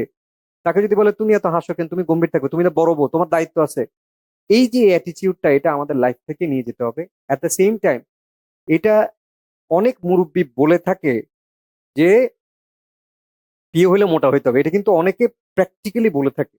তো এই চিন্তা ভাবনাটাও আমাদের মধ্যে থেকে নিয়ে যেতে হবে, কোথাও এই ধরনের কোনো কথা নাই এবং এটা একটা কুধারণা। তো এই যে এই এই যে স্লাইডটা, এই স্লাইডে আমরা যে কাজগুলো নিয়ে করছি, আমি যদি কি টেক ওয়ে বলি, আমার ভাইদের বাসায় বেড়াতে যাওয়ার সময় মিনিংফুল কিছু নিয়ে যাওয়া, যদি আল্লাহ তৌফিক দিয়ে থাকেন। এবং এট দ্য সেম টাইম আজকের পর থেকে আবার এই এক্সপেকটেশন রাখেন না যে কি ব্যাপার, আরিফ ভাই না বলছিল এটা নিয়ে আসতে, মিষ্টি নিয়ে আসছে কেন, এটা বলছি না। কিন্তু আমাদের অ্যাজ এ হোল কমিউনিটি আমাদের এই অ্যাপ্রোচটা থাকা লাগবে। বিশেষত আমাদেরকে যারা আল্লাহ তৌফিক দিছেন, আমাদের যারা একটু বয়স হয়েছে, আমরা এখন মোটামুটি স্টেবল সিচুয়েশন আসছি, যারা নববিবাহিত, যাদের সংসার হয়েছে 2-3 বছর, যাদের নতুন বাচ্চা হয়েছে, তার সংসারের জন্য কি লাগবে আমরা জিজ্ঞেস করে সেটা নিয়ে যাব। এটা হচ্ছে আমার কালচারাল শিফট দরকার আমাদের মধ্যে। আর আমরা কথায় কথায় সেলিব্রেট করবো না এবং কাউকে জোর করে কোনো কিছু খাওয়ানোর জন্য বায়না ধরবো না। এরপরে ফিজিক্যাল এক্সারসাইজ, সবচেয়ে কম সময়, আমি আমার কথা রাখছি যে এটাতে সবচেয়ে কম সময় ব্যয় করবো। ফিজিক্যাল এক্সারসাইজ আসলে খুব গুরুত্বপূর্ণ একটা জিনিস। আমাদেরকে ফিজিক্যাল এক্সারসাইজ যদি করতে হয়, এটার এক নাম্বার কথা হচ্ছে আমরা নিজেদের মধ্যে থেকে একটি রেজিস্ট্যান্স পাই। আপনার শরীরের ওজন যখন প্রাথমিকভাবে বেশি, তখন আপনি কোনো কাজ করতে গেলে আপনার প্রথম দিন গায়ে ব্যথা হবে। কিন্তু ট্রাস্ট মি, আপনি যদি 7 দিন কষ্ট করে খাওয়া দাওয়া সুন্দরভাবে নিয়ন্ত্রণ করে ফিজিক্যাল এক্সারসাইজ করতে থাকেন, একটা সময় গিয়ে আপনার একটা দারুণ ফিটনেস আসবে, ইউ উইল এনজয়। আপনার একটা সময় দেখবেন যে আপনি যদি ভাজা পোড়া বাদ দেন, আপনার অজু ভাঙবে না, অজু সহজে ভাঙবে না জানেন। মানে টয়লেট করা ছাড়া আপনার অন্য যে কারণে, বায়ু ত্যাগের কারণে যে অজু ভাঙে, এটা আপনার হবে না। এই যে পেট ক্লিয়ার থাকা, সহসা যে অজু ভাঙতেছে না, আপনার যে ইবাদত করার যে চাহিদাটা বাড়লো, আপনার আলসেমি লাগতেছে না, অফিস থেকে আসার পরেও আপনি একটা শক্তি পাচ্ছেন, এইটা কিন্তু আপনার একটা দারুণ ফিলিংস দিবে। এই জন্য আমি বলছিলাম আমরা একটা কাজ করতে পারি। এই অ্যাপটা আমি আমার চাকরির ক্ষেত্রে আমি আমার টিমকে দিয়ে করাইছি, সবাইকে ফিজিক্যালি অ্যাক্টিভ করার জন্য। হচ্ছে বিভিন্ন অ্যাপ পাওয়া যায় যেখানে আমরা সবাই মিলে কমিউনিটির যোগ দিতে পারি। সেখানে আমাদের হাঁটার স্টেপ কাউন্ট হবে, মাস শেষে যে প্রথম দ্বিতীয় তৃতীয় হবে তাকে যে কেউ একজন স্পন্সর করতে পারে, সেটা আমি হইতে পারি, অন্য বড় ভাইরা স্পন্সর করতে পারে। তাকে ধরেন জাঙ্ক ফুড খাওয়াবো, যে সে যে পুরো মাস যে কষ্ট করছে, যে বিজয় হয়েছে, তাকে আমরা, ওয়ালাইকুম আসসালাম ওয়া রাহমাতুল্লাহ, তাকে আমরা এমন কিছু খাওয়াতে পারি যেটা তার পছন্দ। সেদিন আমাদের চিট ডে এটা হইতে পারে। তো এটা আমরা করব, কিন্তু আমরা দলবদ্ধভাবে এটা করব। আমরা একসাথে হাঁটার জন্য সকালবেলা যদি রিটায়ার্ড মানুষরা হাঁটতে পারে, তাহলে আমরা কেন হাঁটবো না? তো আমি আপনাদের কাছে এই কমিটমেন্টটা চাই। কেবলমাত্র ভাববেন না যে আমার শরীর ভারী, কেবল আমারই হাঁটতে হবে, সবারই হাঁটা উচিত। কেননা এটা আপনার মোবিলিটিকে ইনট্যাক্ট রাখে। আপনি যদি হাঁটা চলা একেবারে বন্ধ করে দেন, তাহলে আপনার মোবিলিটি থাকে না। এবং কখনোই আপনার ডেইলি মসজিদে যাওয়ার যে স্টেপ কাউন্ট, সেটাকে আপনি গণে টনে যদি বলেন যে না টোটাল প্রতিবার যেতে 6-7 মিনিট, তো 5-7 35 মিনিট হয়ে গেছে না। তা আমার একজন টিউনিসিয়ান দিনী ভাই আছেন, যিনি বডি বিল্ডার, চাকরি করতে গিয়ে পরিচয় হয়েছে। উনি আমাকে বলছিলেন যে আরিফ, কন্টিনিউয়াস যদি 35 থেকে 40 মিনিট টানা কোনো কিছু না করো, সেটা ব্রিস্ক ওয়াকিং মানে তাড়াতাড়ি হাঁটা বা জগিং বা দৌড়ানো অথবা ব্যায়াম যদি না করো, তাহলে এটাকে তুমি কোনো কিছু হিসেবে কাউন্ট করবা না। তো আপনারা শুরুতে 35 মিনিট নিয়ে চিন্তা ভাবনা করবেন না, আপনারা আগে দল তৈরি করেন, 5 জনের গ্রুপ করেন, 10 জনের গ্রুপ করেন, যে আমরা একসাথে হাঁটবো, আমরা একসাথে স্টেপ কাউন্ট করবো, আমরা কম্পিট করবো। স্টেপ কাউন্টের ব্যাপারটা কিন্তু জাভেদ অথবা হাসানুজ্জামান ভাই করতে পারেন, এবং এটা আমরা প্রতি সপ্তাহে এটার স্ট্যাটাস দিব যে কে এখন এগিয়ে আছে। খুব দারুণ হয় কিন্তু। আমি এমন একটা জায়গায় খুব মজাদার একটা জিনিস শেয়ার করি যে একবার মানে ঘরের মধ্যে লোকজন হাঁটা শুরু করছে যে মাসের শেষে বিজয়ী হওয়ার জন্য আমার টিম মেম্বারদের মধ্যে, এবং একটা সময় গিয়ে একজন পার করছে, তখন লাস্ট টাইম লাইন হচ্ছে 10:30, ততক্ষণ পর্যন্ত সে হাঁটতে থাকছে যে কিভাবে আমি প্রথম হতে পারি। তো এইটা হচ্ছে মোটামুটি আমাদের ফিজিক্যাল এক্সারসাইজের ব্যাপারে অ্যাপ্রোচ। ফ্রি হ্যান্ড এক্সারসাইজ আমি বলছি, অনেকগুলো ফ্রি হ্যান্ড এক্সারসাইজ আছে যেগুলো দৌড়কে রিপ্লেস করতে পারে। এখানে কিছু এক্সাম্পল আছে। ফ্রি হ্যান্ড এক্সারসাইজের একটা অ্যাপ আমি ব্যবহার করি, সেটা আমার থেকে আপনারা জেনে নিতে পারেন, আমি এখানে আর সময় দিচ্ছি না। ফাইনালি আমরা শেষ স্লাইডে আমি চলে আসছি। এখানে এসে আমাদের তাহলে এই পুরো আজকের সেশন থেকে টেক অ্যাওয়ে কি, সেটা হচ্ছে সুস্থ থাকার ব্যাপারটাকে আমরা শুরুর যে হাদিসের যে ডিরেক্টিভ, আমি আসলে বেশি দিন বাঁচার জন্য ব্যায়াম করতে বলছি না। এটা কিন্তু একটা ভুল অ্যাপ্রোচ। সবাই বলে না ভাই তকদিরে সব ঠিকঠাক করা আছে ভাই, আপনি বেশি বাঁচার চেষ্টা করতেন না। আমার এক বড় ভাই আছেন, উনি খুব সুন্দর করে বলছেন যে যতদিন বেঁচে থাকবো ততদিন যেন ভালোভাবে ইবাদত সুন্দরভাবে করে বেঁচে থাকতে পারি, সেই জন্য আমি ফিট থাকার চেষ্টা করব, বেশি দিন বাঁচার জন্য না। কারণ হায়াত তো আল্লাহ সুবহানাহু ওয়া তাআলা ঠিক করে দিয়েছেন এবং উনি জানেন। দ্বিতীয়ত, অনেক লোকজন সামাজিক ভাবে আপনাকে প্রেশারাইজ করবে, যেমন ফার্স্ট প্রেশার, কি ভাই আবার বিয়ে শাদী করার চিন্তা ভাবনা আছে নাকি, হ্যাঁ এত এত কিছু করতেছেন কেন। এবং এটাতে আমরা যতই হাসি না কেন আমরা কিন্তু খুব লজ্জা পাই, লজ্জা পেয়ে বলি কি আচ্ছা যাক ঠিক আছে এত কিছু না করি। তা আপনার যেটা করার দরকার, আপনার সুস্থতার জন্য যা দরকার সেটা আপনি করবেন, এবং সেটা নিয়ে যত যে কেউ কোনো কিছু বলুক সেটা নিয়ে আপনি গা করবেন না। আর কমিউনিটি ইম্প্যাক্ট, আমরা অ্যাজ এ কমিউনিটি যদি সুস্থ থাকি তাহলে আমরা আমাদের পরবর্তী জেনারেশনকে সুস্থভাবে বড় করতে পারবো ইনশাআল্লাহ। আমাদের ছেলেগুলোকে আমাদের মেয়েগুলোকে আমরা যদি সুন্দরভাবে বড় করতে চাই, ট্রাস্ট মি, অ্যাজ এ রিজাল মানে ম্যান, আমাদের পরিবারের মধ্যে অনেক দায়িত্ব পালন করার আছে। আমাদের বাচ্চাগুলোকে বোঝানো, ট্রাস্ট মি ভাই, আমি তো দেখতে পাচ্ছি আমাদের বাচ্চা কাচ্চাগুলো যেহেতু জন্ম থেকে ইসলামের মধ্যে পাইছে, আহলে হাদিস একটা এফেক্ট পড়ছে। আহলে হাদিসটা যেমন জন্ম থেকে আহলে হাদিস বলে বড় হওয়ার পরে তাদের কাছে কেবলমাত্র বুকে হাত দেওয়া, রাফুল এদেন করা, জোরে আমিন বলাই যেমন দিন হয়ে যায়, তা আমাদের বাচ্চাদের মধ্যে এই জিনিসটা একটা ইম্প্যাক্ট আছে যে তারা তো আসলে ন্যাচারালি এটার মধ্যে পেয়ে গেছে, আমাদের মতো স্ট্রাগল করে পায় না। ফলে আমাদের যথেষ্ট সময় ব্যয় করতে হবে আমাদের সন্তানদেরকে লালন করার জন্য, তাদের নামাজের ব্যাপারে, তাদের বিশ্বাস, তাদের সাথে সিরার বিভিন্ন জিনিস রিফ্লেক্ট করা, বিভিন্ন ঘটনা বলা, বা আপনার লাইফের এই সময় কি হয়েছিল, আপনি কিভাবে কোন জিনিসটা ঠিক করছিলেন, এই জিনিসগুলো নিয়ে আমাদের আলাপ করতে হবে। খাবার টেবিলে বসলে, কখনো বাইরে গেলে হাঁটতে হাঁটতে বাচ্চার সাথে আলাপ করা, সময় দেয়া, এই সবগুলো জিনিসের জন্য আল্লাহ কাছে আমি তৌফিক চাই, আল্লাহ যেন আমাদেরকে সুস্থতা দেন। এটা বলে আমি আজকের সেশন শেষ করতেছি। সুবহানাকাল্লাহুম্মা ওয়া বিহামদিকা আশহাদু আল্লা ইলাহা ইল্লা আনতা আস্তাগফিরুকা ওয়া আতুবু ইলাইক। আমরা তো এমসিডি নিয়ে আমাদের নতুন করে আমাদের অ্যাক্টিভিটি গুলো আবার শুরু করতে যাচ্ছি। আমাদের পরবর্তী ফেজ, এমসিডি কে আমাদের গড়ে তুলতে হবে, আমাদের মসজিদ, মাদ্রাসা, কমপ্লেক্স, এভরিথিং। তো সেইগুলোর জন্য করে যে নতুন করে যে ইনিশিয়েটিভ, সেটা আমরা শিগগির শুরু করতে যাচ্ছি। তো আপনারা সবাই খেয়াল রাখবেন আমাদের মাথার মধ্যে ওই যে যেই সেভিংসটা আপনি আপনার দিনী ভাইয়ের জন্য করবেন, আমরা বললাম না যে কিছু স্বাস্থ্যকর অভ্যাস, সেভিংসটা যেন সেই দিনী ভাইয়ের থেকে এসে আমাদের এমসিডিতে আসে। তো সবাই এজ এ কমিউনিটি আমরা এই অ্যাপ্রোচ গুলো নিলে আমরা এমসিডির জন্য আরো বেশি ভূমিকা রাখতে পারবো। আল্লাহ আমাদেরকে তৌফিক দান করুন।